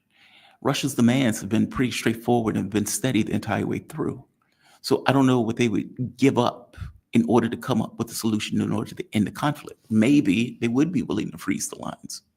Maybe, who knows? Even though they may say all the Ukrainian troops need to leave these areas, they may be flexible about what these areas actually mean. I don't know, but we'll see. I think a lot of this depends upon what the Trump administration is willing to accept, or what they're willing to come away with saying this is what we considered a win, what they're willing to effectively give up. And is Donald Trump willing to give up enough for Putin to accept some kind of deal? I don't know. I don't know. All of these things are just questions that are looming over top of these negotiations. It is very possible that Trump comes out with something minor and calls it a win. It may even be possible that the US president is like, look, I'm sick of this war. I want to pivot to somewhere else. So yes, I'm willing to give the Russian president this amount. And the Russian president says, I'm willing to accept this amount. We call this a day. I have no idea. Yes, this is a lot of wood to chop to say, I have no idea. But that's the only honest assessment that I can really come away with. All things being equal, these negotiations are going to take place relatively soon. And we will see what they come out with at the end of it. I will tell you, I'm sick of this war. These people are dying for senseless reasons. And at some point, there will be a reckoning where people at the end of it all, where they've lost, 25, 30% of their territory, where they've lost 1.5 million people, 1.2 million people, where you have all of these people who have effectively been injured and damaged. You have all of these women who are working in the sex industry. You have all of these people that have fled Ukraine, turning it into somewhat of a dying nation. You've lost all of this productive land that could have used for tech sector, or for that matter, rare earth minerals or lithium or whatever else. And they would ask, what was this for? What was this for? That is a damning question. That is a damning question. We'll see. This is going to take place, next week, give or take? And depending upon what they come out with, either the war continues, Trump is going to have to put in secondary sanctions, which again is going to have a reverberation effect on the US economy. We'll see. Some people are asking, well, why would Russia negotiate now? Well, again, Russia was always willing to negotiate. They said it from the very beginning. But the negotiation had to take into account the reality on the ground, facts on the ground. And facts on the ground is the Ukrainian military is getting weaker. Now, the thing to look for is whether or not the Trump administration lies. And what I mean by that is if Trump is making the argument that Russia has lost 120,000 people over the course of the year, then they are lying. And if they're lying, that means they are not trying to get a deal. You get a deal with being honest. You don't get a deal with being dishonest in your assessment of what is taking place on the ground and what is taking place in regards to the war itself. We will see. We will see. As I pointed out, I'm sick of this war. And it blew me away that all of these people were effectively being killed in the context of this war, especially one that we pushed, we incentivized, we gave this kind of accelerant in order to make this war happen. Overthrowing the government in Ukraine in 2014 is outrageous. And allowing a bunch of Nazis to take over that government is, again, outrageous. All of these things are provocative. And if this stuff was happening on the Mexican border, we would have utterly and entirely destroyed Mexico. I just want to point that out. We would have destroyed Mexico. Something else that's taken place, and just for heartbreak, Lebanon. Now, Laith was on the show last Friday. Laith wasn't able to come on the show. He has a sick family member, but he will be back on next week. He pointed out that when we were having a conversation about the legislation that was coming down the pike, where effectively the US and Israel were pushing Lebanon to try to disarm Hezbollah. Now, Hezbollah is part of the government. Hezbollah has a huge following within the context of the country. And you're trying to get the Lebanese military to somehow take the weapons away from Hezbollah. This, obviously, if it was going to go through legislation, was going to end up with some kind of civil war, some kind of civil conflict, or the army just wasn't going to do it. Now, in response to this, you have chaos in Lebanon right now. You have protests, burning tires,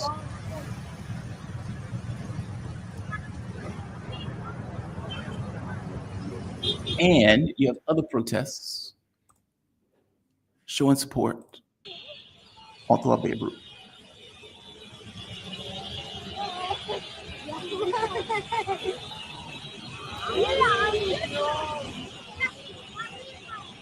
How do you plan to do this? How do you plan to do this? And not just how do you plan to do this? This is Gaza today. Now, this is after one deal after the next that Hamas was willing to take. This was after one deal after the next that Israel made and went back on, going all the way back to the Joe Biden administration and the Trump administration. Both administrations were perfectly okay with Israel going back on their deals. And they're asking Lebanon to accept the deal where there's like, hey, trust us. We're honest. You could trust us to disarm. Right now, also simultaneously, it's taking place this. Israel Security Cabinet by majority vote, quote, principles to end the war. Now, again, I want to stress, every time a deal came up to end the conflict, Israel was the one that went back on the deal. The United States gave them a pass as they went back on the deal in their continuous plight of murdering dangerous babies. What Israel wants is disarming of Hamas, the return of all the hostages, demilitarization of Gaza, Israeli security control of the Gaza Strip, right there. Israel taking over the Gaza Strip. The establishment of an alternative civil administration. I suppose they mean the Palestinian Authority taking over. Palestinian Authority is hated because they effectively are collaborators. But I'm trying to point out that every deal that Hamas made with Israel, Israel changed it or went back on it. They were untrustworthy actors. And now they want Lebanon to accept the deal where they disarm Hezbollah. And obviously, with this level of support, this is going to be a no. The interesting question is, what happens now?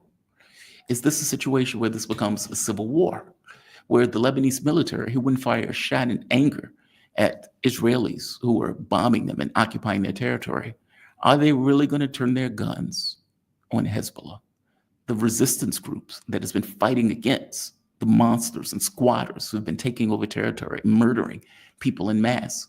Is Lebanon really going to do that? That seems to be what the United States and Israel wants. While simultaneously, Israel continues to bomb, and the Wahhabi dogs in Syria that are effectively Jelani's animals are positioning themselves to attack Lebanon simultaneously. This is chaos. This is chaos. I'm going to have Lath is going to come back on the show next week. He's probably going to get further into this. There's another guest that I'm trying to get who may get further into this. I've tried to get Kevork. I don't know if I can get Kevork.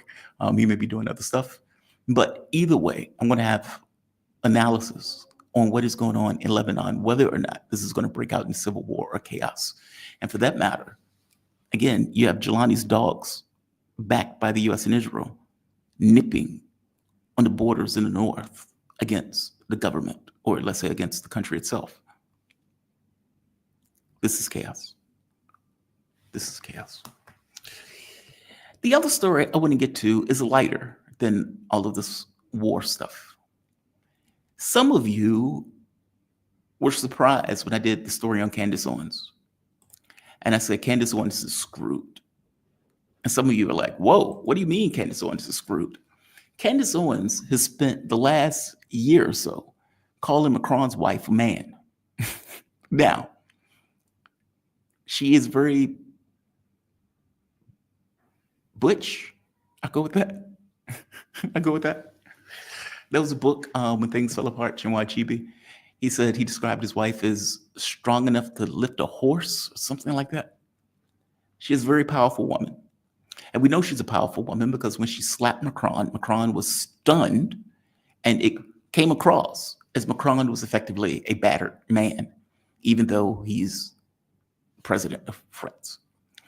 So this battered man and this very powerful wife has decided to sue Candace Owens because Candace Owens has a massive show And she has used her platform to scream to high heavens that Macron's wife is a man.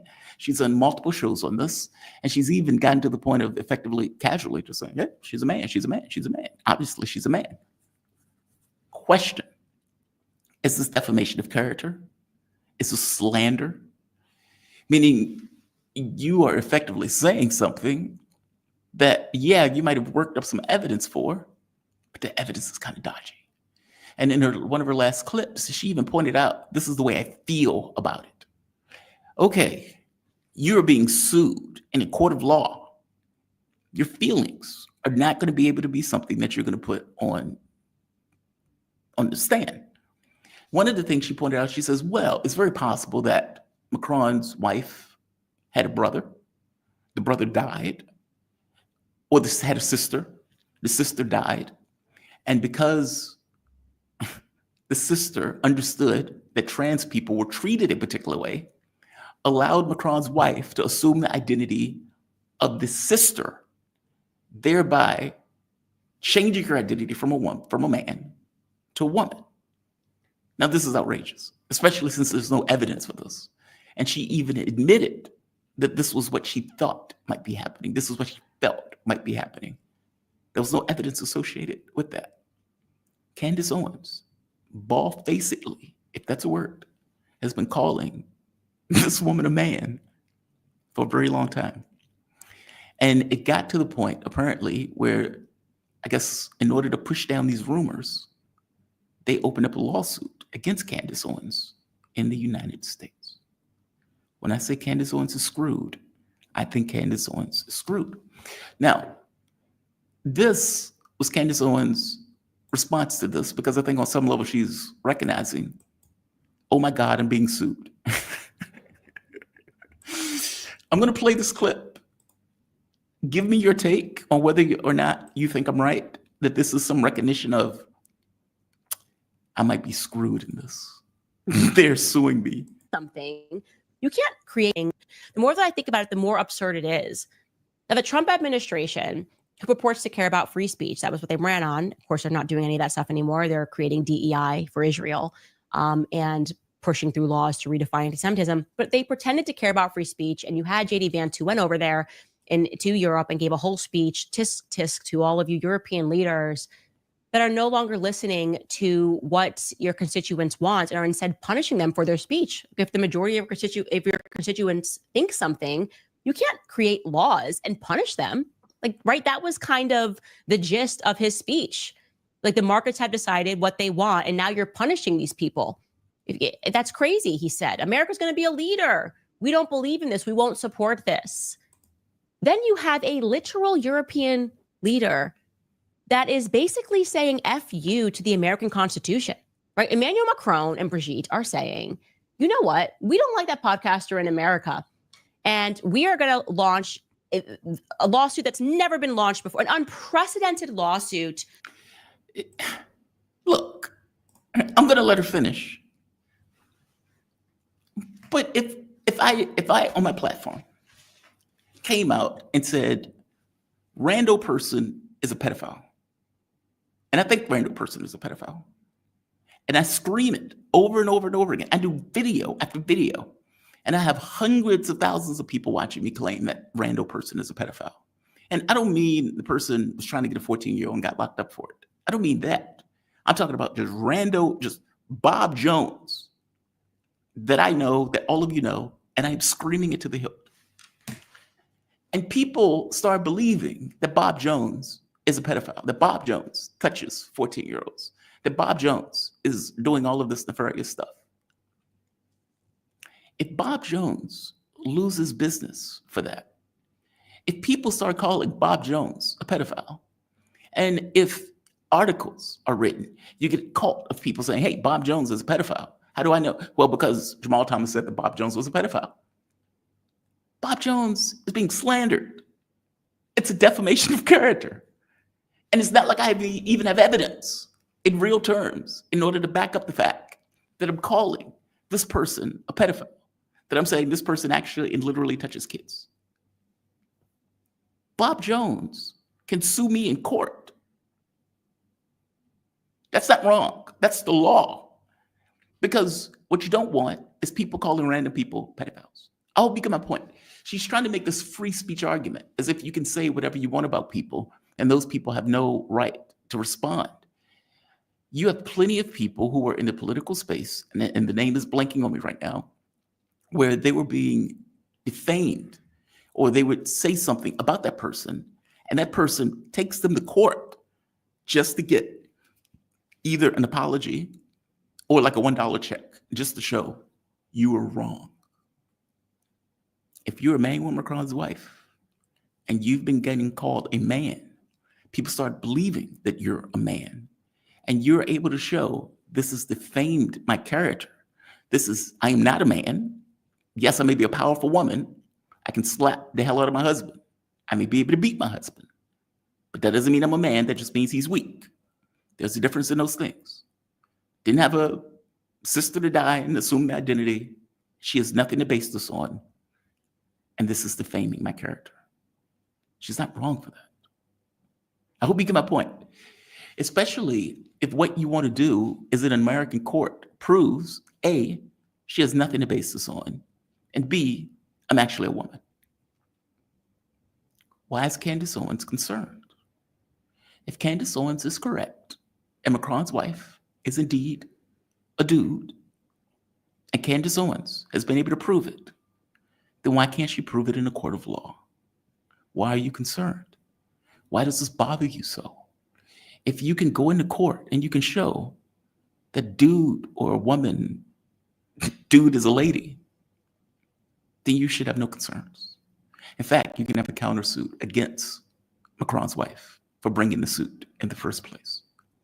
Macron's wife is bringing the suit because Macron's wife knows her gender, knows that Candace Owens doesn't, and believes that she can win the case in a court of law. Candace Owens is now screaming for support from Trump to help her out because she knows she's in a fix. She knows she's in a fix. Let's keep going. I'm just pointing it out. You don't make this video if you're not concerned.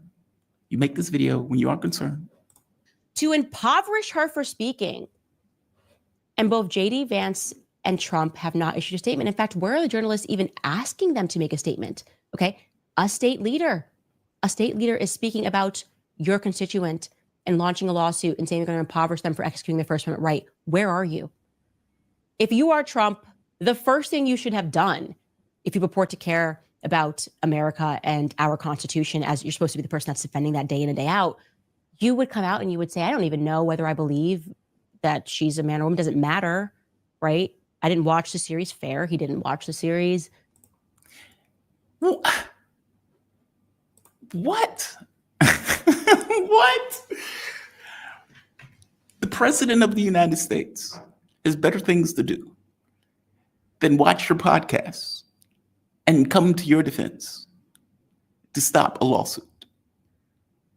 Are you serious right now? Like the idea that you could spend like a year screaming that a woman is a man and that the person should feel any way about that fact. What are you talking about right now? What are you talking about? There is a reason that there are defamation laws. There is a reason that there's laws about slander. Because all things being equal, as a society, we don't want people making stuff up about other people. And it doesn't matter that she's a public figure. In fact, the fact that she's a public figure gives her the resources, the A, to try to prove her, I guess, gender in court. There's that. But B, prove that you're making shit up. She's not wrong for that. And the idea that you believe the president of the United States, the leader of the free world, should care about the stuff that you are effectively making up and jump to your aid because J.D. Vance gave a speech browbeating the people in Europe. You've lost it. You've lost the thread, boo. You've lost the thread. You've lost the thread. You've lost the thread. Let her finish. I'll let her finish. I'll let her finish. I'm just saying, this is outrageous to believe that. Like the notion that I can go somewhere and say whatever I want about anybody that I want to say something about, and that person shouldn't feel some kind of way, that you're making stuff up about them. It's insane. It's just insane. What she is now bothered by is that she's going to have to prove her case in court. And that 3 a.m. between Candace and her God, whoever that God is, that she can't do it. That is what she's concerned about. Let her finish. He could even say, like he said to me on the phone, that I looked at her real close on the Eiffel Tower and it looked like a woman to me. Okay, you can say all those things, but you should say it's unacceptable. I'm a leader of this country. It is unacceptable that this leader would threaten the First Amendment in any way. We don't need Pam Bondi rushing to issue a statement about a college male that's been shoved by a student for wearing an IDF shirt, okay? We don't need the federal government getting involved on something so meaningless. But we might need our federal government when it comes to this, okay? The job of the federal government is to defend us against foreign invaders. And I... She's like, we don't need the federal government to do that stuff. We don't need that. We don't need that. We need them to save my ass. That's what we need. We need them to save my ass because they are going to sue me blind. Help me, Trump. Help me. Help me, daddy. Help me. Help me, daddy. Help me, daddy. I don't even need to say that she looks like a man. Trump may think she looks like a woman. But my First Amendment right to call people, misgender people, that should be sacrosanct. Boo, I hate to tell you this. The President of the United States has greater obligations and more jobs than to save your ass because you have been calling a woman a man for a year. And that it has gained enough resonance where the First Lady of another country has to assert the sanctity of her vagina by taking you to court. That's on you. That's not on anybody else. You decided to do that for views. You wanted to make money off of that. And God bless you. I suppose you made a ton of money calling Macron's wife a man. Fair enough. But she is coming for that money. Maybe even your podcast. As a result of you doing so. You cannot try to pull, like Zelensky trying to pull NATO into the conflict because he's losing. You cannot escalate this to the collective we, as if the President of the United States should come and save your ass under First Amendment grounds. The First Amendment doesn't apply to slander or defamation of character. You should have thought about that before going along this course of action where you are effectively fishing for clicks. You got those clicks. You got those clicks. Those clicks are coming with consequences. And let her finish. Last few moments. I would pretty much say Emmanuel Macron right now is being a foreign invader. But no, they're silent. They are silent. And that's a pretty loud silence right now. Because if I remove myself out of the situation, it is crazy that Trump has been silent on this matter, especially after Emmanuel Macron flew and tried to get Trump to shut me up. He knows what Emmanuel Macron is doing and how desperate he is to do it. So why is he allowing this attack on our speech? It's crazy. It's crazy. Oh, that is hilarious. That is hilarious. Look, if Bob Jones was a pedophile and I knew Bob Jones was a pedophile, and Bob Jones decided, hey, I'm going to take you to court and sue you because you're calling me a pedophile, and I have pictures of Bob Jones touching kids, Bob Jones is going to lose in court. I have no concerns. When that comedian came out and was saying Bill Cosby was date raping women, like 40-something women, if you notice, Bill Cosby didn't sue that guy because Bill Cosby was date raping those women. It was like 40-something women that Bill Cosby was date raping. Yes, he got off on a technicality, but for all intents and purposes, he was doing it. At no point did Cosby sue the comedian that was bringing that up in his act because Bill Cosby knew he was caught dead to rights. I'm saying Candace Owens is begging for Donald Trump to get involved because Candace Owens knows she doesn't have the goods to make that case.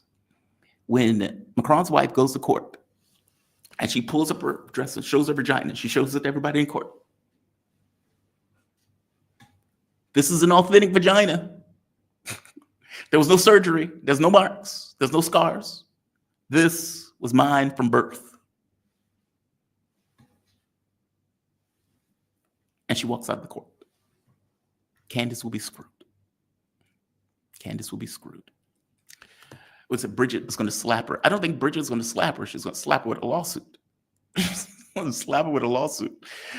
That would be a baller move for Bridget. Yes, it would be a baller move for Bridget. And it will prove it as a flat fact.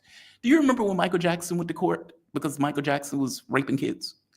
And the kid wrote what Michael Jackson's penis looked like. And Jackson had to show his penis in court. If Bridget McCron does anything like that, if she has a doctor note, where the doctor said there's been no surgeries associated with this, this is her birth records. She was a woman at birth. This is her. Candace is screwed. And I stand by what I said when I say I think she's screwed. I think she's been calling that woman a dude without the constituent evidence in order to prove she's a dude. And the reason that this lawsuit is taking place, because Bridget knows ultimately she has the goods and she can prove that she was a woman from birth, which will effectively destroy years of content that Candace Owens has been putting out. I could be wrong. I could be wrong. But I think Candace is screwed. Let's go to the chat. We have, what time is it? Okay, we have a few minutes before the next guest comes on. Caleb Maupin is going to be on at 9 o'clock. Caleb can talk pretty much about anything. And there is things that are taking place between Azerbaijan, Armenia, and the United States. Trump seemingly is going to get his quarter. If you remember, what is the name of this thing? Donald Trump wanted a deal to be made with Armenia. The media was reporting that Armenia was saying, well, no. We're not giving up this territory to Donald Trump. We're not giving up this territory to the United States. That's not what we're doing. But the reality of it is, it seems like they are doing that. That for all intents and purposes, Armenia and Azerbaijan are coming to the US to make a deal, a trade deal. Donald Trump is going to make a bilateral trade deal with each. And in the context of the trade deal that Armenia and Azerbaijan makes, Trump is apparently going to get his quarter. Now, Armenia is going to lease it to America, so it's not like America is effectively taking it, but for all intents and purposes, in a de facto sense, America is effectively taking it. This is going to create all sorts of issues in regards to Iran, Russia, the politics of that region, all of it, Turkey, the works. But the US is seemingly going to get its quarter. What is it called? The Sunni quarter. The Sunni quarter. I wish I had a map where I can show it to you and why it's going to be such an issue. But it effectively links, I believe, Azerbaijan to Turkey. I need to get a guest on it. In fact, Caleb will most likely be able to talk about it. Caleb knows the stuff chapter and verse. You can hit Caleb with pretty much anything, and he will give you a book of information on those things. Right? Where is it? I thought I had the article for it. But it's okay. I'm not going to go into it. I'm going to wait till Caleb comes on at, in a few to go into the story. One last thing before I go. Marjorie Taylor Greene,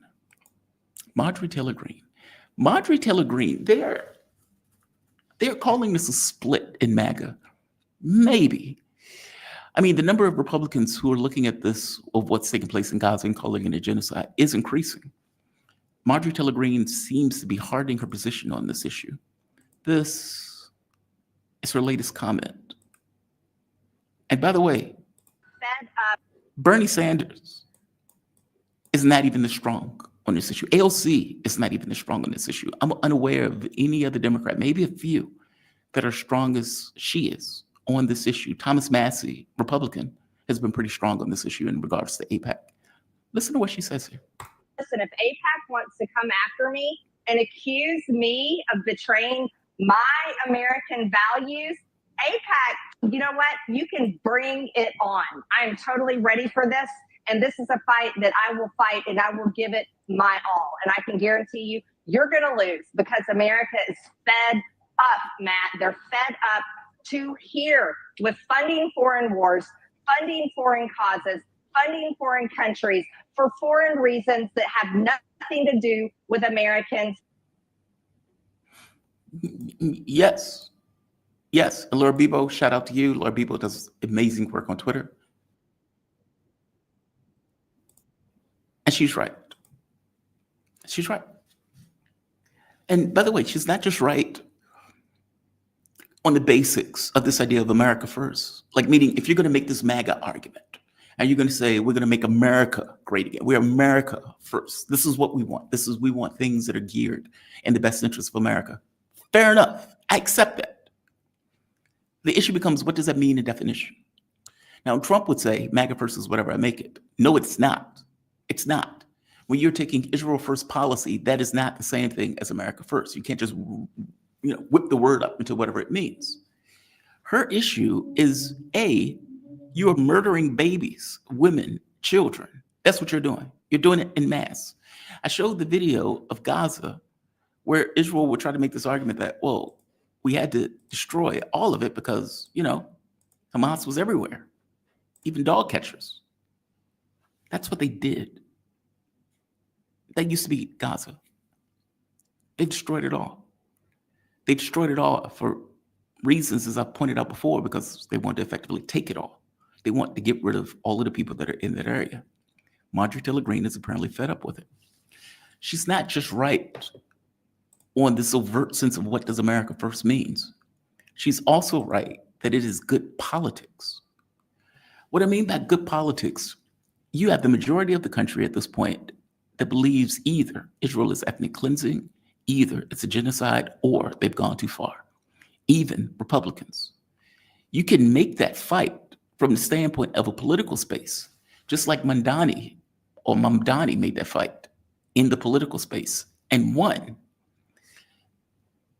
That's a fight you can win. Thomas Massie has proven that that's a fight you can win. Nothing changes on Israel policy until you have those fights and win. It is widely believed that part of the reason that Kamala Harris lost her race was because she was Israel firster. Whereas Donald Trump was like, I'm going to make a deal in order to end the war. Yes, he was lying, but at the very least, he was willing to make that lie. Where she was saying, I'm not going to do anything different than Joe Biden has done. And what? Millions of people decided to not vote for her. Those millions would have put her over the top in order to win that race. I've had conversations with people, just random people, meeting in weird spots where we get into this kind of political conversation, and they're like, I cannot support the Democratic Party as they go with this role. This is a fight you can win. But many of these people are not just not trying to fight it. They're like, hey, if you're going to give us all of this money, we're going to take all this money, we're going to say thank you, and we're going to run our race. And if you have two people who are Israel firsters, okay, well, that kind of washes out, in which case you have a regular political race. I strongly suspect that Marjorie Taylor Greene is going to be stronger as a political element because of this position, not weaker. And I would wager to you that she knows it. Wager to you that she knows it. Let's go to the chat before our next guest. Fanta, I'm sorry. On the UFO subject, Tedesco brothers are second to none. They are tracking the skies in Long Island with the state-of-the-art equipment and groundbreaking techniques. Maybe go over to the actual science. I will check them out. I have been, I will tell you this. When I've told you before, I've done all sorts of esoteric stuff. Not religious. I don't believe in the supernatural. I think anything that happens is natural, even if it's outside of our normal experience. Believe in psi function. There's enough evidence from either government, research, et cetera, that makes the point that there's something there with the human element in regards to consciousness and our capability in regards to consciousness. Done OBEs, remote viewing. For me, it was never enough to read it. I wanted to ground it. Even if it was just to me, I wanted to know whether it was true in real terms, which means experience. The UFO thing was kind of similar to that for me. Whereas I got really heavy into it, like scary into it, like would freak my wife out into it. And so I've covered this stuff for like a decade. I've seen or had anomalous experiences myself. And so this was something that I'm very interested in. In another show, I'll probably go into the anomalous experiences. This doesn't really fit in this. But my point is, I will check them out. I've been looking at some of the other history on the UFO stuff. That stuff, the history is deep, man. The history is very deep, especially the U.S. government's role and some of the paperwork that comes out showing the U.S. government's role in that stuff, especially around the nuclear blast. One of the things that I went to when I was working at the company had to do with, let's say, nuclear tests that were taking place that seemingly started to draw these craft like back to back to back. Roswell, for example. When Roswell went up, all of our missiles and nuclear weapons were effectively being held in that area where the craft started to come. Now, it's fascinating. Let's go through the test real quick. Jamal, you remember the 2 British NATO officers which have been captured by the Russians a week ago? Yes. I think the Witkoff negotiations may be about that case. It could be.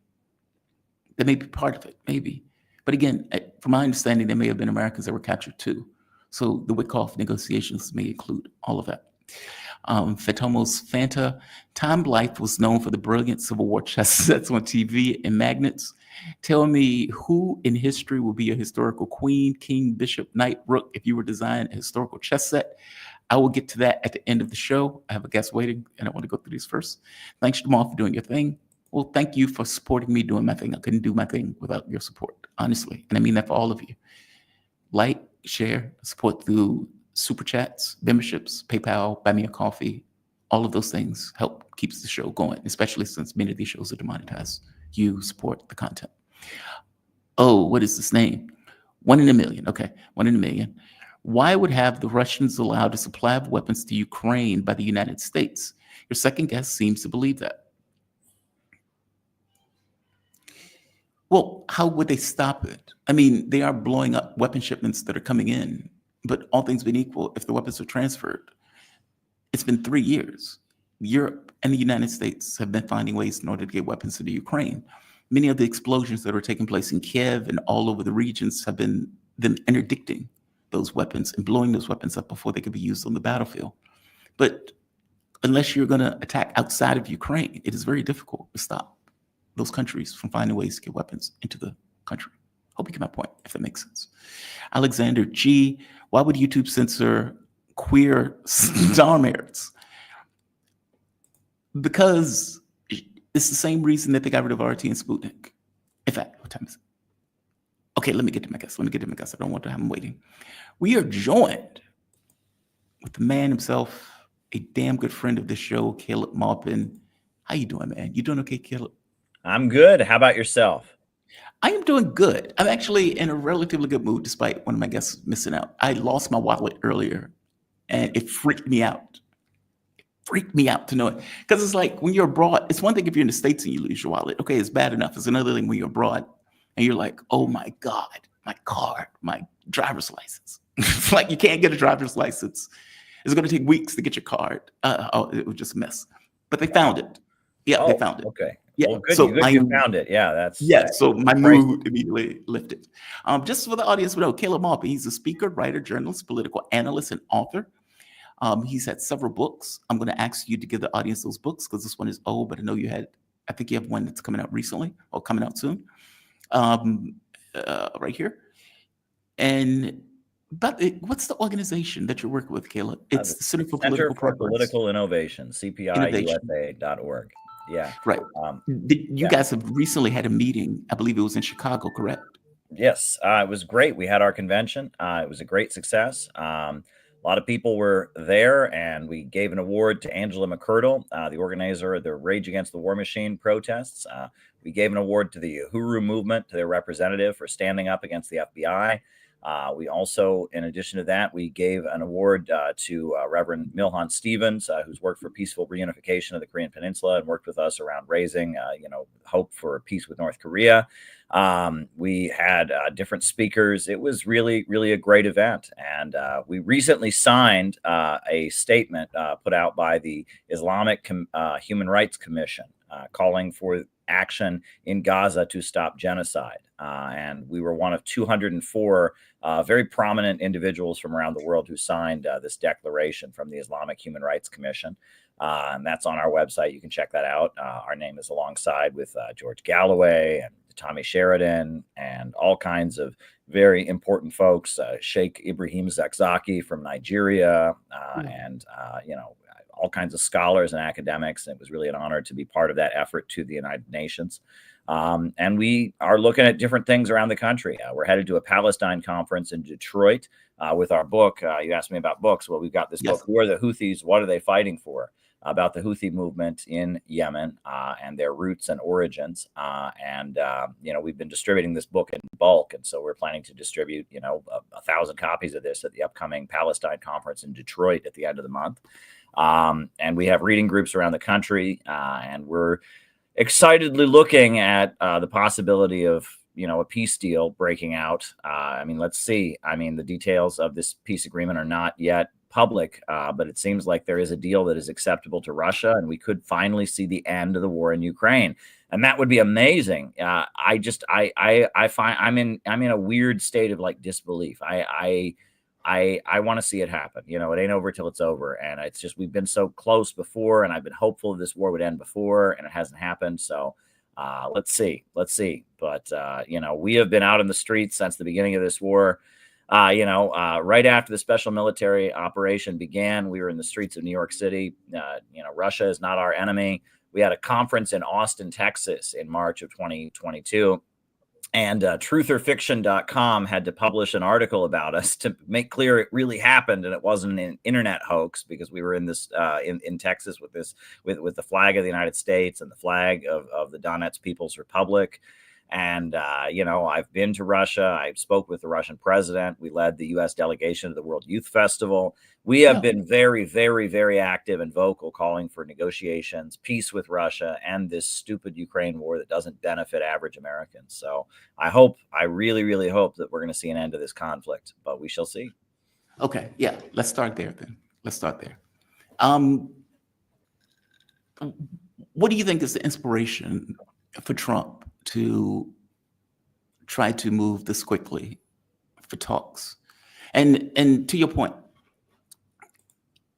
Yushikov made the point of saying Russia has received an acceptable offer from the United States on settling the Ukraine conflict. Now, there are two things. One, I don't know if RT got this right. I don't know if what Yushikov was talking about was process, meaning we receive acceptable let's say, offer for talks, or if it's we receive an acceptable offer for talks to end the conflict. And the reason I say that is, I thought I have the clip right here. So this is the clip that I think RT is taking this from. Now, I hope you are absolutely right, and that Trump finally said, okay, I'm willing to accept Russian terms. And the Russians said, okay, whatever Trump offered, this is a good basis from which we can have a conversation in the conflict. I hope you're right. But I can't tell from this. Было предложение стороны американцев, которое нам представляется вполне приемлемым. There's a proposal from the Americans that we think are quite acceptable. Okay, is that quite acceptable for talks, or is that quite acceptable to end the war? I don't know. He's being very tight-lipped about it. Give me your take, though. What do you think was the impetus for Donald Trump to say, okay, let's move very quickly to have these talks with the Russians? Well, my understanding is that the position of Russia and the position of Trump has been that they're not, going to meet simply to talk. They're going to meet to sign an agreement. That there would be no point in getting together to just have a photo op. So my understanding was that, if they said acceptable offer, that generally would indicate that there's an offer on the table to end the conflict. Now, the terms of that offer, I want to see what they are, because the reason we haven't seen forward motion yet has generally been that the USA has not been able to accept, has not presented anything to Russia that would be acceptable.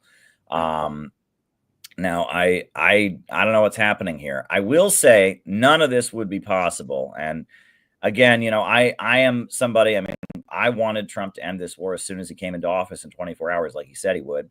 We live in the world of the possible and the reality, not, what we would like. But I do know that one thing that definitely opened the door for this was Tulsi Gabbard's revelations. It's not a coincidence that the Tulsi Wait. You mean the Trump and Russia stuff? Yes. If those documents had not been released, this wouldn't be happening because Trump was accused of being an agent of Russia. They were claiming that Trump only won the 2016 elections because of Russian interference and all of that. And if Trump didn't have a smoking gun to say, look, that is not the truth, that didn't happen, and we now have solid evidence that no, Trump did not win because of Russia. Russia did not interfere to support Trump in any way. Now that we have the smoking gun of that makes Trump politically safer to move ahead and make a deal with Russia. Also, it's very interesting that Pam Bondi, they've got a division of the Department of Justice that is looking to prosecute people for that, right? And that also, that is Trump having a vehicle to perhaps threaten retaliation if there are forces that try to ruin this, right? If there are forces that would normally move ahead to stop a peace deal from taking place, Trump is saying, now I have the Department of Justice, I can start prosecuting you for the Russiagate hoax. Trump is in a much stronger position against the forces that don't want peace with Russia and have been pushing for conflict with Russia for quite some time. And it's weird that mainstream media, I get the emails of Media Matters for America, which during the Bush years was quite critical of mainstream media in some ways. But, they can't deny what's been revealed by Tulsi Gabbard. They can't deny it. They can't say it's not true. They just say, oh, there's nothing here. It's not that important. It's like, it's pretty important. You guys said that Russia interfered in the elections to support Trump. That didn't happen. The intelligence agencies said, nope, Russia did not interfere in the elections. And after the elections, Obama gathered the intelligence agencies again and said, all right, let's see if they interfered. And they had said, once again, no, Russia did not interfere in the elections to support Trump. And then on top of that, it turns out Russia apparently had information about Hillary Clinton that could have swung things in favor of Trump, and they sat on it and they didn't release it. And that Hillary Clinton was having psychological problems, was having crying fits, and et cetera. They had information about her health and how she was lying about her health. And Russia sat on information they had about Hillary Clinton because they expected her to win the election. So if they had wanted to push things in Trump's favor, they very well could have done it. And they chose not to do it. And they were full on expecting Hillary Clinton to win. So they did not interfere to help Trump. And Obama basically told the intelligence agencies, we'll come back with a report that says they did, even though they didn't, even though your assessment is that they didn't. And they did that to taint the Trump presidency, but more than that, to push Trump into a situation where he couldn't make peace with Russia. And that this wasn't just a conspiracy against Trump on a personal level. This was a conspiracy against peace. That's what this really was. This was an effort to make it so it was very, very difficult for Trump to make peace with Russia because he was accused of being a Russian agent. And on top of that, it really, really did a nasty psyop on the left. I mean, the left became just so hyped up against Russia because they had Trump derangement syndrome, and Trump was blamed on Russia. And so now we see that, lie after lie after lie was told. They knew the Steele dossier, the PP tape or whatever, that wasn't real. And they released it anyway, and they promoted it anyway. And they knew it wasn't real, and that they just lied and lied and lied because the fear wasn't just that Trump would be in office. They wanted to hurt his image. The fear was that Trump might actually get along with Russia, and that just couldn't happen. The war lobby was so determined to make sure that Trump came into office and was on the defensive about alleged ties to Russia that he wouldn't be able to make peace with them. So now that we have these documents, now that we have the smoking gun, we see that Russiagate was a complete hoax from the beginning. We have proof that they lied. And the Justice Department is, in theory, looking to prosecute people around it. That gives Trump the space to maybe move ahead and end this war in a much safer way than he could have before. When they call him a Russian agent, when they call him a Putin stooge, he can hold up papers and say, no, I'm not. And you guys lied about it, and you broke the law, and you engaged in mass treason to make that case. So Trump is in a much stronger position to actually move ahead with peace right now. Yeah, I partially agree with that. Yeah, I partially agree with that. In fact, I think I even made the same argument that in one sense, this gives him space in a way that he didn't have. Like if you have this thing lingering on your head that, or he's a Russian stooge, it makes it very difficult for you to make any kind of agreements in that direction because they're saying, well, Trump is just working with the Russians anyway. They got him elected. Whereas now you can pretty definitively show, well, that wasn't the case. They were using this stuff for political effect. They had a mass psyop on America, as you point out, to ensure that he doesn't make any kind of agreements, and B, looking at his willingness to make agreements as a weak point that they can effectively exploit. So I do agree with you on that front. I don't know about Bondi, if I'm being honest with you. These people of a particular class, and they usually don't go after each other, because if you do, you leave yourself open for somebody else to go after you. They tend not to do it. But maybe, who knows, right? I think they went after Trump. That's the thing. They tried to throw him in jail. They gave him falsifying business records and all of that nonsense. And so he's going to fight back. And that's one thing that I've noticed a lot of these people on the left don't get, right? It's just kind of like, if you bring if you have a knife fight, you show up with a knife, the other guy's going to show up with a knife too. If you show up with a gun, the other guy's going to show up with a gun too. That's generally how fighting works. And so they try to throw Trump in jail. They call him Hitler. They do all this stuff. And then Trump, he comes into office and he's obviously going to retaliate. And it's like, do you think he's not going to do that? I mean, it's not a matter of right and wrong at that point when people's lives are on the line, when you have that level of political confrontation. If you try to throw Trump in jail before the election to keep him from winning and he wins, there's a good chance when he gets in, he might try to put you in jail. That's how these things tend to work. I will say I am utterly disgusted by the Pam Bondi upping the bounty on Maduro. Give me a break. Maduro is a drug dealer.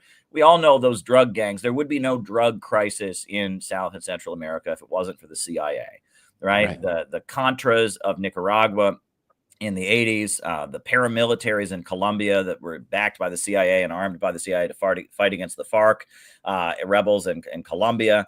The U.S. Intelligence apparatus has been very, very close to the cocaine and drug dealing forces. There's Gary Webb, the journalist who was killed because he revealed that, the Contras being armed by the CIA were flying cocaine into Arkansas when Bill Clinton was governor, and the CIA was letting them do it and making sure they didn't get prosecuted for doing it. And, the United States was flooded with drugs because of the anti-communist forces. And that's one thing, when you talk about a body count, right?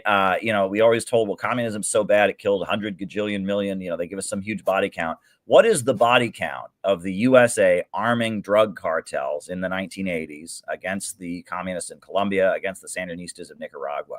That has led to the founding of all kinds of drug cartels. That led to a crisis all throughout that region. Add up all the dead bodies that have resulted in Mexico, in El Salvador, in Guatemala, in Honduras, in Colombia, in all throughout that region because of that policy of the United States in the 1980s of arming drug cartels. Add up all the dead bodies year after year after year after year. I mean, that has been, some might argue, genocidal in proportion. The USA backing drug gangs and extremists against anti-imperialist governments and arming them, that has resulted in deaths for decade after decade after decade. And it's a problem in that region that wasn't there before. I mean, yeah, there were drug dealers, but they didn't have anywhere near the power until the CIA started arming them and supporting them. They didn't have anywhere near the weapons they had. And now that's a problem throughout that entire region. That is just a problem that has just devastated it, held back development, kept people in poverty. I mean, it's just devastating. It was created by the United States. It wasn't created by Maduro. And I mean, the idea that Maduro is a drug dealer, oh, he's just such a dangerous drug dealer. It's Maduro. Oh my goodness, what are they getting at? That was, yeah, that Pam Bondi, raising $50 million or whatever for Maduro.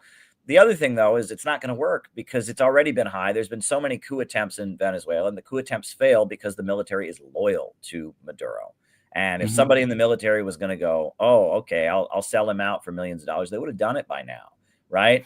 At this point, I mean, he has a trusted inner circle. He has a trusted military brass that are behind him. And, there's nobody in the military brass who's going to say, oh, I was going to sell out Maduro for, I wasn't going to sell him out for 25,000. Now that it's 50 million, I'll sell him out. No, it's not going to happen that way, right? Maduro is solid and he's safe and he has a huge base of support.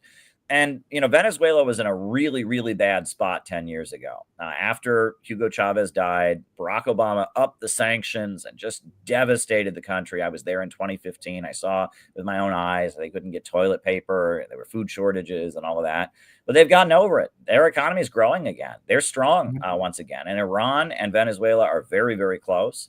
Venezuela has rebuilt itself, all kinds of Chinese investment, and Venezuela is very, very solid right now. They were in a bad spot, and they got through it. The last time Trump was in office, remember Marco Rubio and their allies really, really wanted to escalate into a war, and they got caught lighting their own food truck on fire. Do you remember that incident? Yeah. They had a food truck going across the border, and they lit it on fire themselves so they could blame it on Maduro. And the hope was that they would then be able to provoke a U.S. military intervention or something. And they lit their own food truck on fire, and it was an absolute PR disaster. They got caught lighting their own food truck on fire. So, the USA needs to leave Venezuela alone. That's my opinion.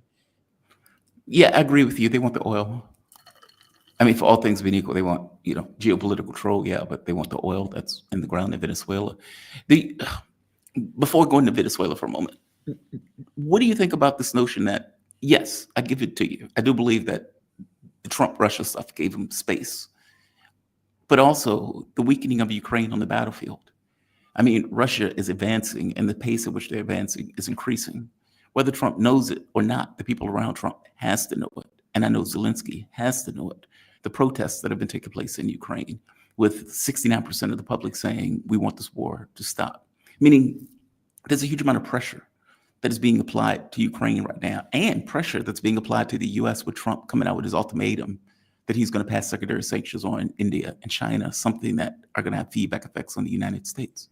Meaning there's a crescendo that's taking place where Trump, or at the very least people around him, is aware of that this is going to be the best deal that they get. And if the Ukrainian military collapses on the battlefield, all bets are off. Yeah, well, I mean, from the beginning, the Ukrainian public hasn't wanted this war. They voted for Zelensky on a platform of making sure this didn't happen. And he got into office and did the opposite. And he's the one who escalated things to the point that this war did happen. And the Ukrainian people at this point, they've dragged everyone off the street. And Trump recently answered a question at a press conference about how they're dragging elderly people off the street. They lifted the age of conscription up to 60. They've got disabled people. I mean, it's like there's no one left to fight. And, for a while, they could keep the facade going in mainstream media and, just kind of ignore it. They can't ignore it anymore. Ukraine's got nothing left. And it, rather than end it in a way that is just absolutely, a debacle for them. You talked about the Ukrainian military collapsing. That might happen. If they end it in an epic peace deal where Trump handshakes with Putin and they sign it, and it looks like, and Trump is bragging. He says, "I've already prevented 5 wars, ended 5 wars. This will be number 6." Trump wants to save face. He wants to end this in a way that makes him look good, and I think that's been what's been causing the delay since he took office. Is that Trump would like to end this in a way that he can look good.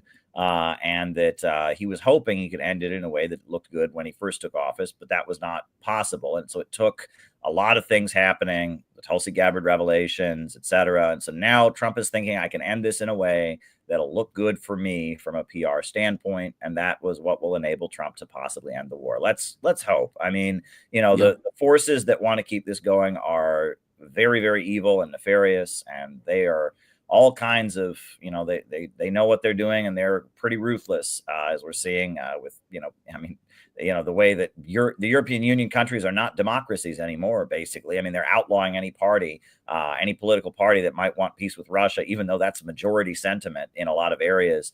I mean, the forces that want to keep going to war with Russia and keep confronting Russia are very ruthless, but it looks like I think that we may actually see a peace deal. I really, really hope we do. But I mean, we can only do see. you think he's going to be willing to accept Russian terms? And for that matter, see, what's fascinating to me is whether or not Putin's demands are maximalist.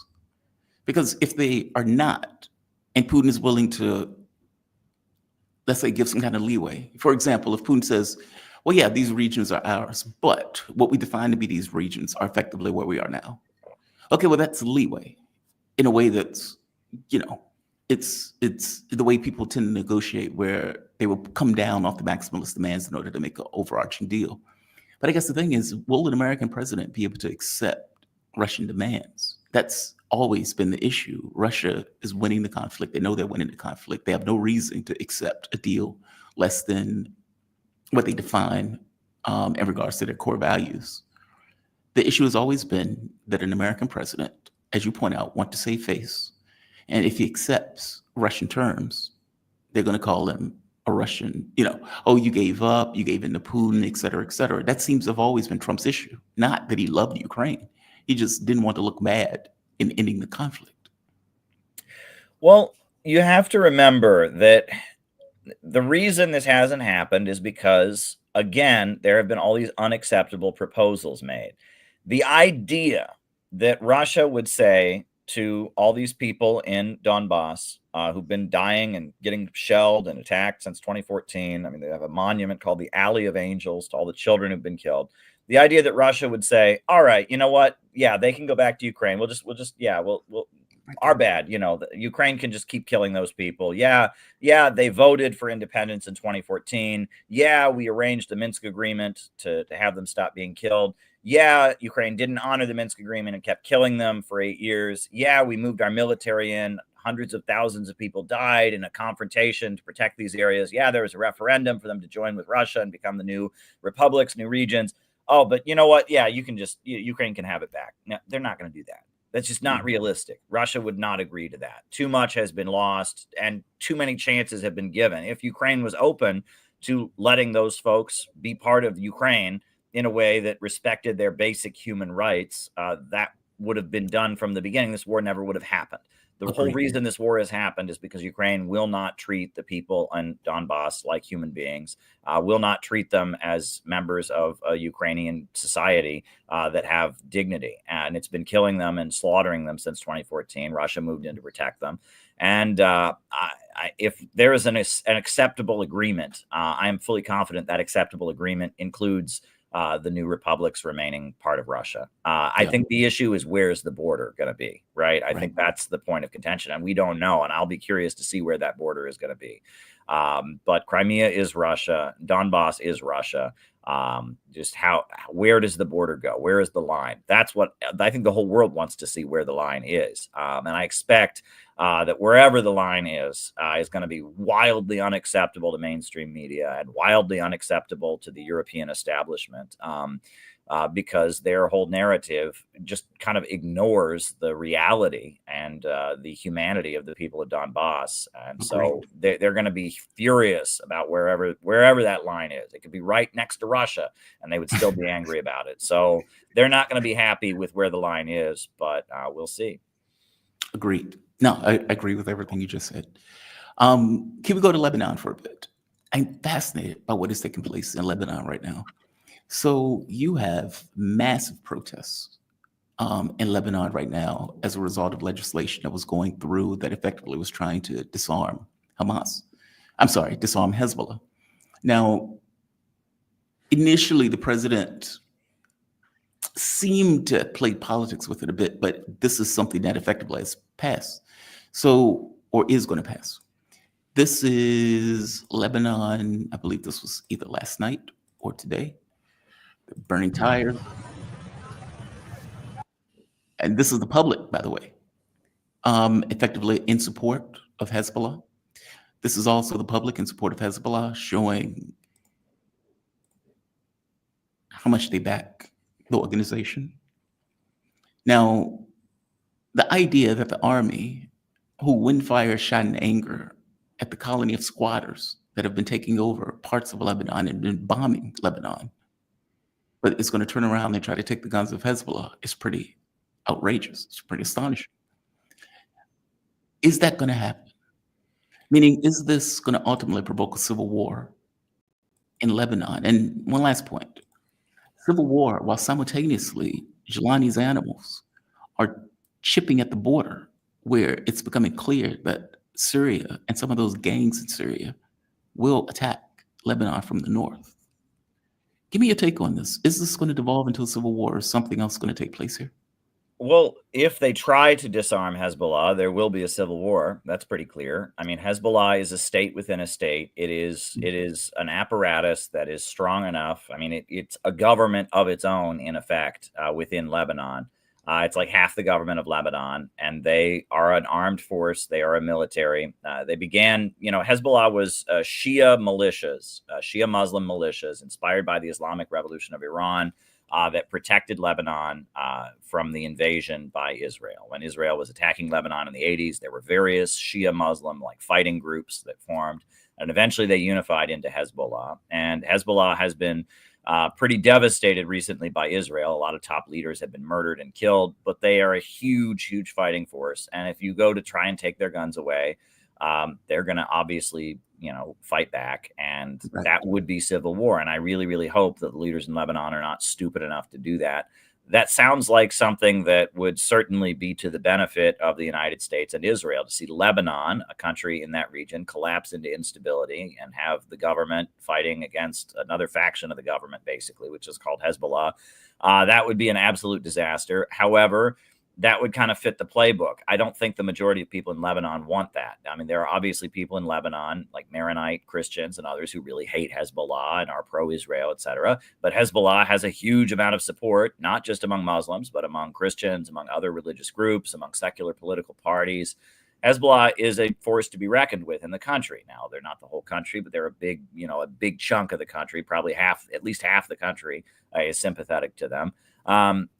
So yeah, if you try to disarm them, you're gonna see civil war. That may be what the USA wants. We remember that Oded Yanan plan, right? And we remember the leaked Hillary Clinton emails where Israel apparently has been plotting some kind of Sunni Shia war throughout the region for a long time. And Hillary Clinton said in her emails that an all-out war between Sunnis and Shias would be in the interest of Israel and America. And that appeared to be the Obama administration's policy, was inciting Sunnis against Shias, playing up the idea that the Syrian government of Bashar Assad, they were Shia because Bashar Assad was an Alawite, and so therefore it was Iran, and so mobilizing Sunni Muslims from all over the world to go and fight against Bashar Assad in Syria, and that has been Democratic Party, Muslim Brotherhood, Obama era strategy of the United States, but it's fallen apart because Iran is at the center of the resistance to Israel, and the Houthis and Hezbollah and Iran itself are so clearly the main battlefield opponents of Israel, and Israel is hated by the Muslims of the world. So it's very, very hard to grandstand against the Shia Muslims, against Iran, against Hezbollah right now. And but yeah, if the government of Lebanon does try to fully disarm Hezbollah, they're going to face an armed confrontation. I mean, this actually kind of reminds me of the Chinese Revolution, right? Why did we have the People's Republic of China? It's because after World War II, there had been two armies fighting Japan. One army led by Chiang Kai-shek, one army led by Mao. And they wanted to form a coalition government. And Chiang Kai-shek said no, because he wanted Marshall Plan aid from the United States. And so he said no.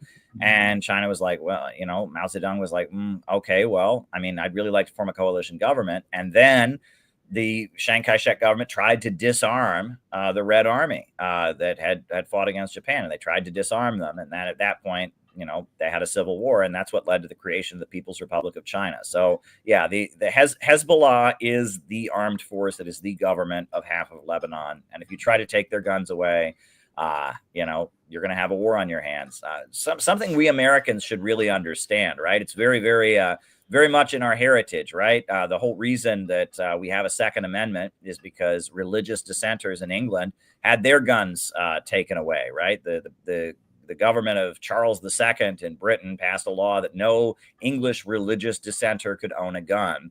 And when that happened, many of the English religious dissenters said, okay, they're taking our guns away because they don't want us to be able to defend ourselves and they might come and kill us or something like that. And so they started fleeing to the 13 colonies. That's why the First Amendment says Congress shall make no law respecting an establishment of religion, no state church like the Church of England, or restricting free exercise thereof, meaning we will not outlaw anyone's religion. You have the right to practice your religion as you want. And the Second Amendment is you have the right to bear arms, right? The right of the people to keep and bear arms shall not be infringed. That's a big part of our heritage. And, in Lebanon, very big Shia Muslim population, religious dissenters, they want their religious freedom and their right to keep and bear arms shall not be infringed. They're going to keep their guns.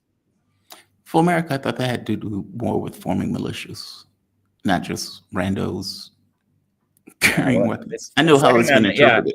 A well-regulated militia, necessary for the security of a free state. The right of the people to keep and bear arms shall not be infringed. That's the Second Amendment. And yeah, it was that, fighting the British Empire, there had been local armed groups that elected their officers that had been, like the Green Mountain Boys, I think was it Vermont or and there were various armed groups that came out of the fight against the British Empire. But the main thing was a feeling that when they had threatened to take the guns away and did take the guns away from religious dissenters in England, that's what had caused them to start fleeing to the United States. And that was a big factor in it. It's settler culture, right? We very much are a nation of immigrants, but the immigration that kind of established the country was, stealing the land from the native people, settlers coming out, et cetera. And settlers want to have their own guns and want to have their own area. And that's not good in a lot of ways, right? It's, my piece of property and my gun and all that. That's not necessarily good. But, the side of it that was about religious freedom, et cetera, these things take on different connotations. There are different things that can be read into it. Do you think Lebanon is going to ultimately end up in the same way that China did with, let's say, the resistance taking over the government itself? And would they be better off if that was the case? Because the reason why I asked that question, the way Lebanon is constructed now, it makes no sense.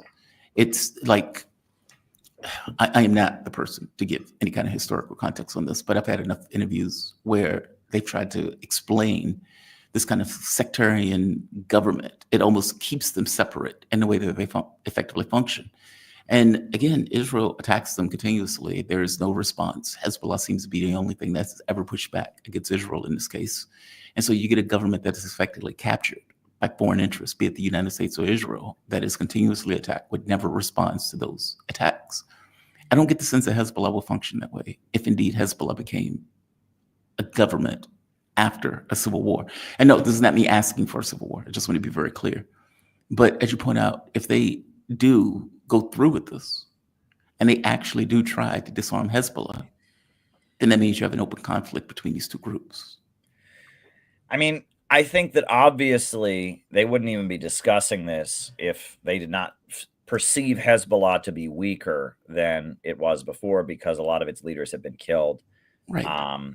And so the idea that this is even on the table is related to Israel's strikes against them. But at the same time, to go and force the issue and start a civil war, I don't think that would end in the favor of Israel and the United States. I think it could very well result in Hezbollah becoming the entire government. That's what happened in Yemen, right? The Houthis were a small religious minority, and the government, started trying to disarm them and fighting against them. And then through the process of the Arab Spring and all that, now the Houthis run Yemen, because the government went after them. If they had just let them, set up shop in the northern mountainous regions of Yemen and be the local government, they would be the local government and no one would have bothered them and whatever. But then the government, the Yemeni government, backed by the United States, bombed them, attacked them, suppressed them.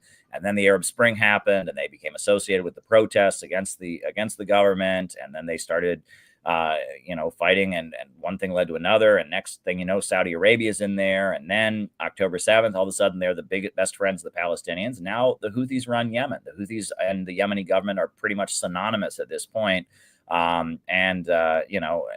these things don't always play out in the way that people would hope. I feel like, though, to be clear, when I talk about the Oded Yanan plan, when I talk about Hillary Clinton's emails, the goal is not stability.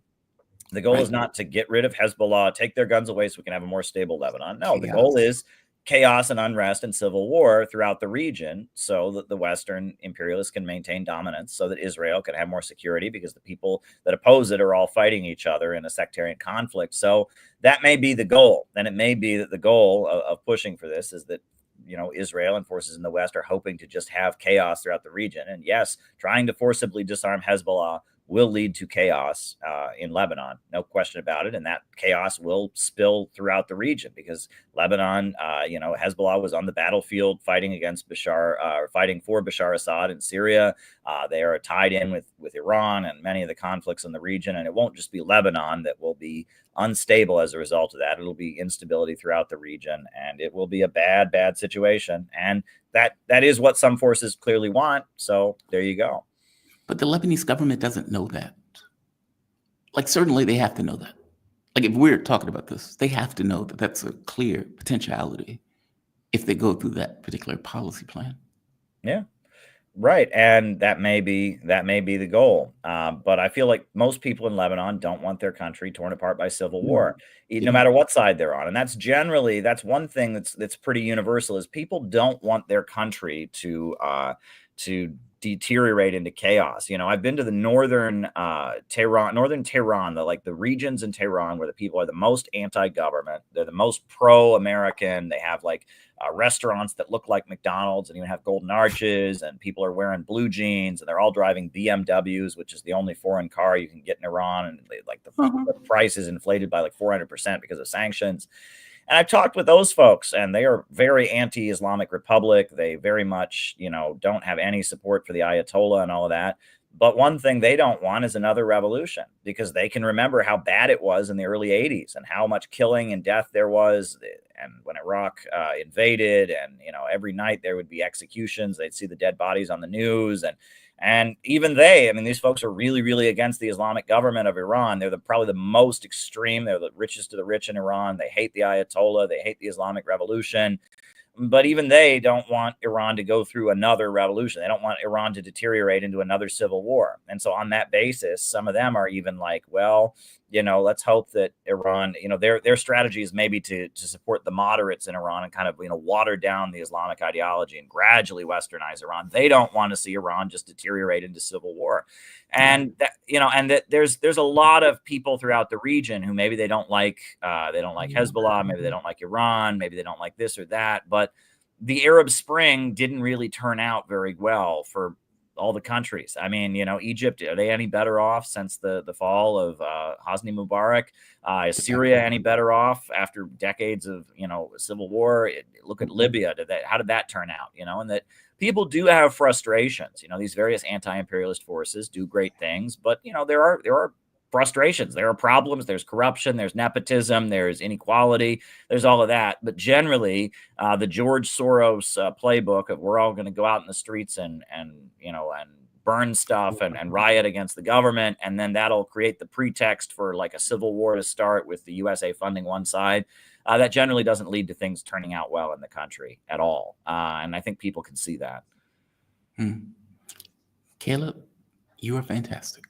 I told Audience, I said he can talk about all this stuff. He knows it. It's like the back of his hand. Thank you for this, man. I always appreciate these conversations. Your intellect, I always appreciate your knowledge. Thank you for having me. You ask good questions, and we're trying to do our best in a strange world. So thank you for having me on. It is a pleasure, and I wish you all my best. Thank you. Absolutely. Just so the audience would know, Caleb Maupin, he's speaker, writer, journalist, political analyst. He is part of the Center for Political Innovation. They do a lot of events, a lot of good stuff. Definitely check them out.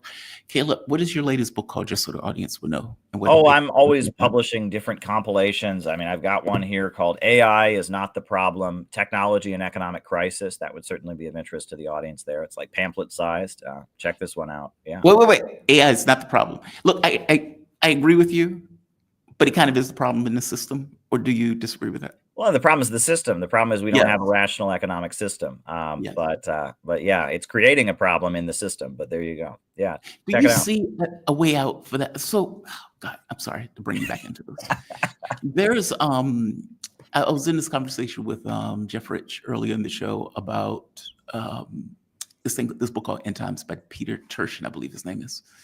And he kind of makes this argument about having too many elites. It creates a wealth pump that pulls money out of the poor and creates this kind of chaos in society that eventually ends up in revolutions. And it takes place over about a 200, 300-year period, depending upon whether or not you have elites that are competent enough that can compensate for the failures in their system. Technology is interesting because from my point of view, and I think you may agree with me on this, the entire point of technology is to do work. Like it's to make people's lives less insecure, where you want this kind of abundance. You want a society that produces abundance, not scarcity.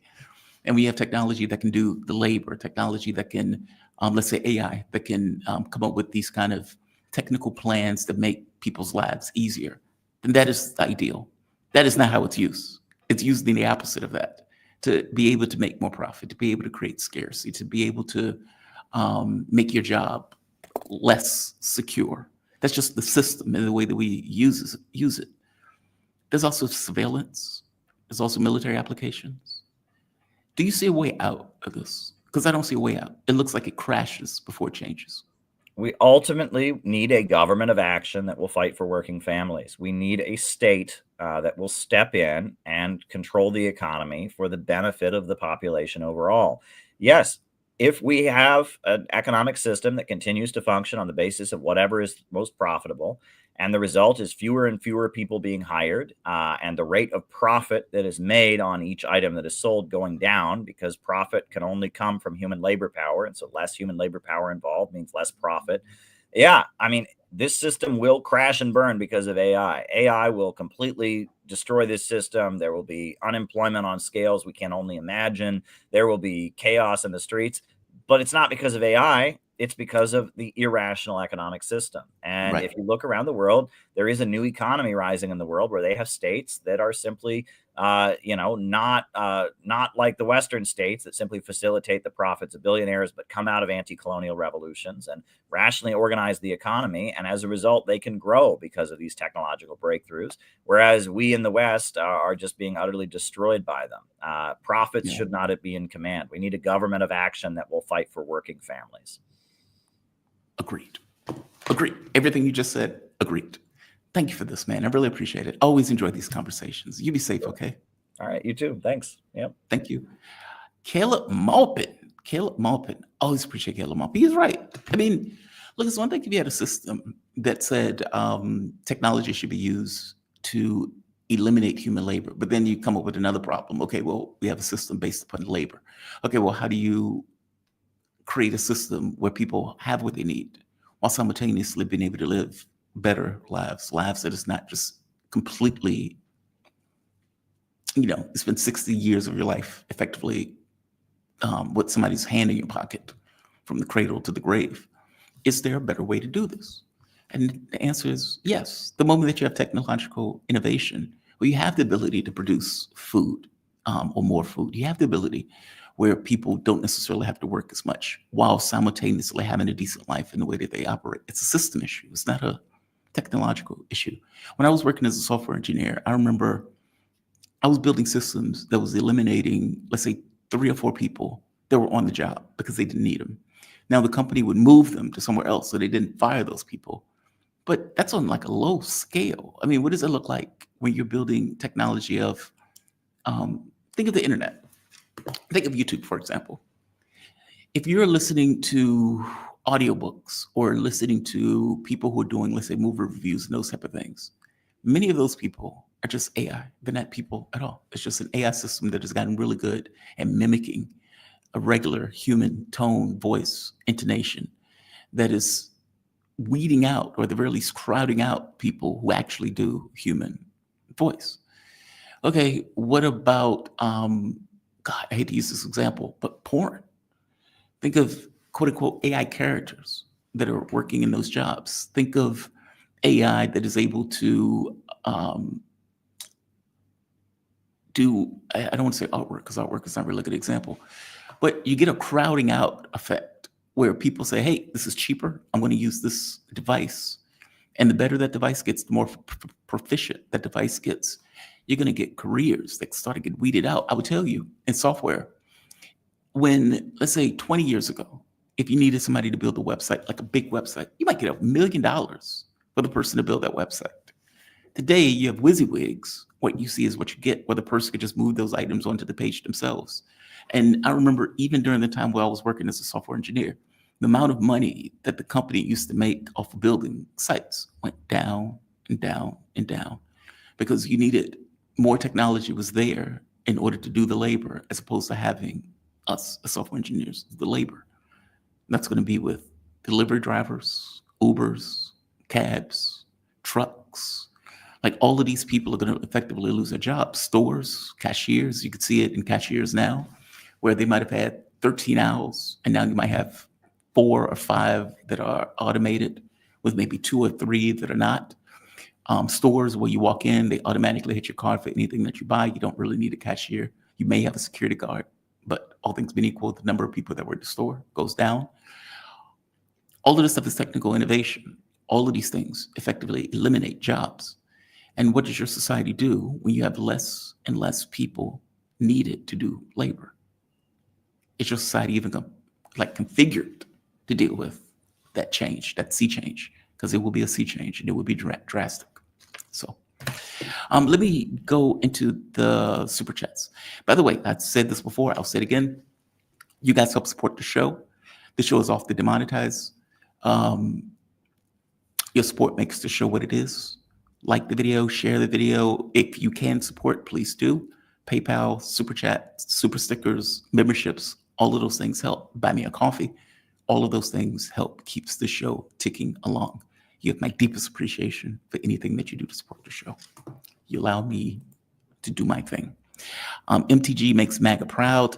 Wanda USA, yes, she's strong on that front, right? Like, no Fs, no caveats. These people are committing a genocide. This needs to stop. If you want to come at me, come at me. That's strong. That's strong. It's a shame that it takes MTG to do that. And I don't see that strength on the left. Fatomas Fanto, these type of alt-right figures and ever look into the, what is that great testimony of Kate Johnson accusing Trump of multiple accusations? Yes, ever, what a shame. Fair enough. Look, Marjorie Taylor Greene's politics is not something that I would talk up per se. But if a person is taking a position on a particular issue, then yes, they get my support, especially on the issue of genocide, where you have so many other Congress members that have flagrantly blown off what Americans have wanted and supported Israel. I mean, you have Mike Johnson going to Israel claiming that the West Bank was made for Israel. The lineage of many of those people who consider themselves Jews are not Semitic. The Palestinians who are there is Semitic. The very tenor of this is warped, considering that the murder of all of those Palestinians is radically anti-Semitic on its face. I hope you get my point. Many of these people that are coming from Europe are not Semitic. Again, they will use this term anti-Semitic as they commit atrocious crimes of murdering the actual Semites that are there. Marjorie Taylor Greene is onto something. At some point, I hope the other political figures get onto that same thing, but give her credit. She's taking a stance on this that is atypical of many of the politicians that are in Congress. So, no, would not back her in the sense of her political views. Yes, I will back her on this front. Serious researchers are in mind expanding compound DMT. Yes. In their research, they're alleged quirky interdimensional beings. Yes. Machine elves who show DMT uses multidimensional objects for some reason, time and time again. Yes, these are machine elves, as they call them. When you use enough DMT, you break through the waiting room into this kind of new dimensional space. And there are beings that are there that are talking to the people who are breaking through that space. Psychonauts. Mescaline is another one where the people would call it an intelligence, not a drug, where they're engaging something when they are breaking through in the drug. Now you could say, okay, these people are out of their minds. These people are just seeing things. Maybe, maybe not, right? How do you know when you're talking to something else, whether that thing is something? Like when you're talking to a person, you're assuming that that person is intellect and thoughts, but you're assuming that stuff because you have those things. You're assuming the similarities are shared. We don't know that as a flat fact. We assume it. If you're in an altered state of consciousness, how do you know that the thing that you're talking to is not something distinct? I mean, it's a hard problem just with human beings. We just make assumptions. Alexander G, why would YouTube censor Queen Stormers? All right, so I would tell you, when YouTube used to allow RT and Sputnik to play on the network. In fact, when I was working at the network, I would have it, I would put all my shows on the network. YouTube got to the point of scrubbing all that stuff. They wouldn't allow it. YouTube, Facebook, Twitter, these are American companies. And just like news companies, they are going to have a bias towards a particular direction. And so the moment that America takes a point of view in regards to a war or a conflict, YouTube follows suit. If you have a person who's in Ukraine with 2 million subs, that is a massive number of subs. Does she move the needle in regards to point of view? And if you're America, do you want to move the needle in regards to point of view, especially being a Ukrainian doing it? No, you don't. That's why they get rid of her, because of her influence.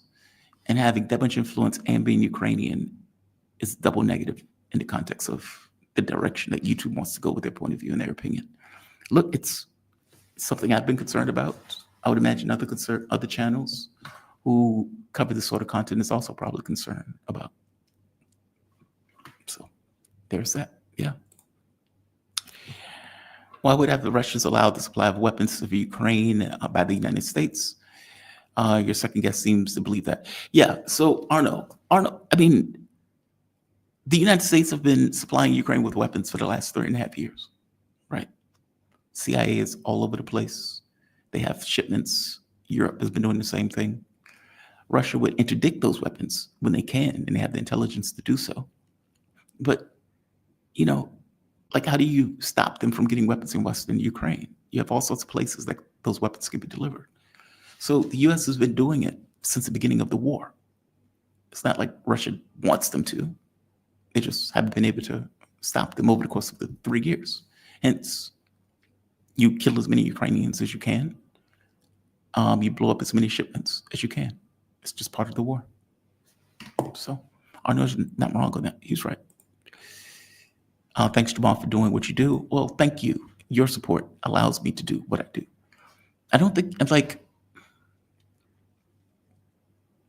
I hate the part of, I remember somebody told me one day when I was younger, he says, look, you're not going to like everything about a job. There are going to be parts you love. There are going to be parts you dislike. I hate the part of asking for money. I just hate it. It's just kind of built into the woodwork. Either you get an advertiser, which I don't want, because I don't think an advertiser works for a political channel. I think it would be weird what you're doing. It's like, yeah, all of these people are being killed in Gaza. And it's like, hey, I need you to buy this soap and this this aftershave. It's like, that would be bizarre. I do give requests for advertisers. I don't think it fits for my channel. If I was doing a movie channel, okay. If I'm doing a UFO channel, okay. Doing a political channel where we're dealing with kind of heavy content, no, less so. So what it does boil down to is you're stuck in this process of just being a YouTuber, asking people to sub and support the content. I hate that part. I just like doing the news. So I do appreciate all of you that give to this content, because in real terms, whether I like it or not, you guys make this content what it is. You allow me to do what I do. This was a chess thing.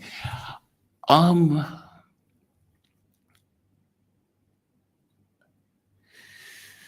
don't know who would be the king. Yeah, that's a hard one, man. Like, I guess from my standpoint, the king would be a general, not the leader of a country. Or would it be the leader of a country? The queen is weirder because that would be like a general, not a woman per se, unless it's a woman general. Zhukov or Chernikov, I forget which one was in charge during the World War II.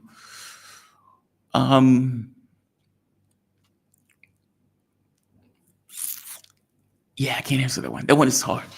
That one is hard because it gets into like military history, and this will be more of a military historian question, like a Wilkerson chief question. Like when I have them on, I would have to ask them that. They would be more adept at military history where they can answer that question a little bit better than I could. I'm sorry. You gave the chat, and I always like to answer those chats, but I have a hard time answering that one. Wandy USA, super sticker. Thank you, Wandy. I like it when you leave comments. Thank you, Wandy. Thank you, thank you, thank you. All right. We have come to the end. We had a good show. Zhukov. Yeah, Zhukov. Zhukov was a damn good general. He was damn good. In fact, Stalin was bringing him in almost as a almost as a fireman. Like, if you look at Stalingrad and you look at how the Russians were pushed to the edge, or the Soviets, they were at the, God, man, they were like at the edge of their rope, and they were sending in arms and soldiers, like just to hold the line, as this kind of very large encirclement of like 100 miles were taking place. Romanians get taken out, and they started to unravel. Nazis couldn't get in to save them. Forget the general who they sent in. The Nazis were extraordinarily proficient as military. Astonishing, actually. I mean, granted, they were lunatics, they were murderers. But in regards to their military capability, fuck, they were astonishingly good. I've never seen a military command where they would say, okay, this is what we need to do.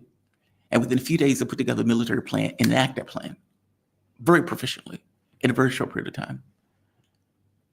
It's just the Soviets got better. They learned. And in the context of them learning, they started to kick ass. And at a certain point, they were just superior, to put it mildly. It's an understatement. But in the very beginning, the Nazis were extraordinarily proficient. No Ted Raw. I tried to get Ted Raw. I did try to get Ted Raw. Ted Raw is on vacation. He's in Montana. I asked him to give me a shot glass while he's there. But I would have Ted Raw next week. Love Ted Raw. He's a really good friend of the show. But Pink Rose, yes, Ted Raw will be back next week. In fact, a few people are going to be back next week. Gerald Salente, he's coming back next week. I'm going to try to get Patrick Henderson. I gave him like 2 weeks rest. Sabby Sabs, she should be back next week. So we're going to get a few. Kim Aberson may be back next week. We have to nail down our times. Sarah Bills should be back next week. She'll be back from Iraq. I need to figure out what went on with her while she was there. She deleted her Twitter page. I was like, well, where's Sarah? And then I hit her up. She was like, yeah, I was getting flack. If you run, they'll chase you. Fuck those people. Do God's work. We've come to the end. We've come to the end. I want to thank all of you for joining me. I want to thank all of you that contributed to the show. I want to thank all of you that likes this video. It helps with the algorithm. I want to thank all of you that shared this video. I want to thank all of you that helps to buy me a coffee, PayPal, anything that you do for the show. Even as I point out, like in the video, you have my deepest appreciation. Just listening to the sound of this voice, you have my appreciation. And I thank you for it. I may do a weekend update again that seemed to have done really well on Sunday. Maybe. Actually, believe it or not, the person who found my wallet, I offered to take them out on a date. They said yes. And so I think for the first time since I've been traveling for all these 4 months, I will be going out with another human being. Actually, second time. I will be going out with another human being as opposed to being a fly on the wall. So I am looking forward to that. You all have a fantastic day. What is it, Jamal Foley, for the Dungeon Dimension Demons propaganda? Oh, it's not demons. They're just beings. Do you remember on Star Trek when John Lippincott met Q for the first time? And he says, what sort of being are you? He didn't assume he was an angel. He didn't assume he was a god. He didn't assume he was anything else. They're beings that may have different capabilities. What sort of being are you? Those things are just beings. Even if you meet a spirit guide or whatever else, they're just beings. They're not, take it for what it is. All right. You all have a fantastic day. Like, share, subscribe. Be kind to the degree that you could be kind. And I'll see you guys probably on Sunday. Be safe all. Have a good one.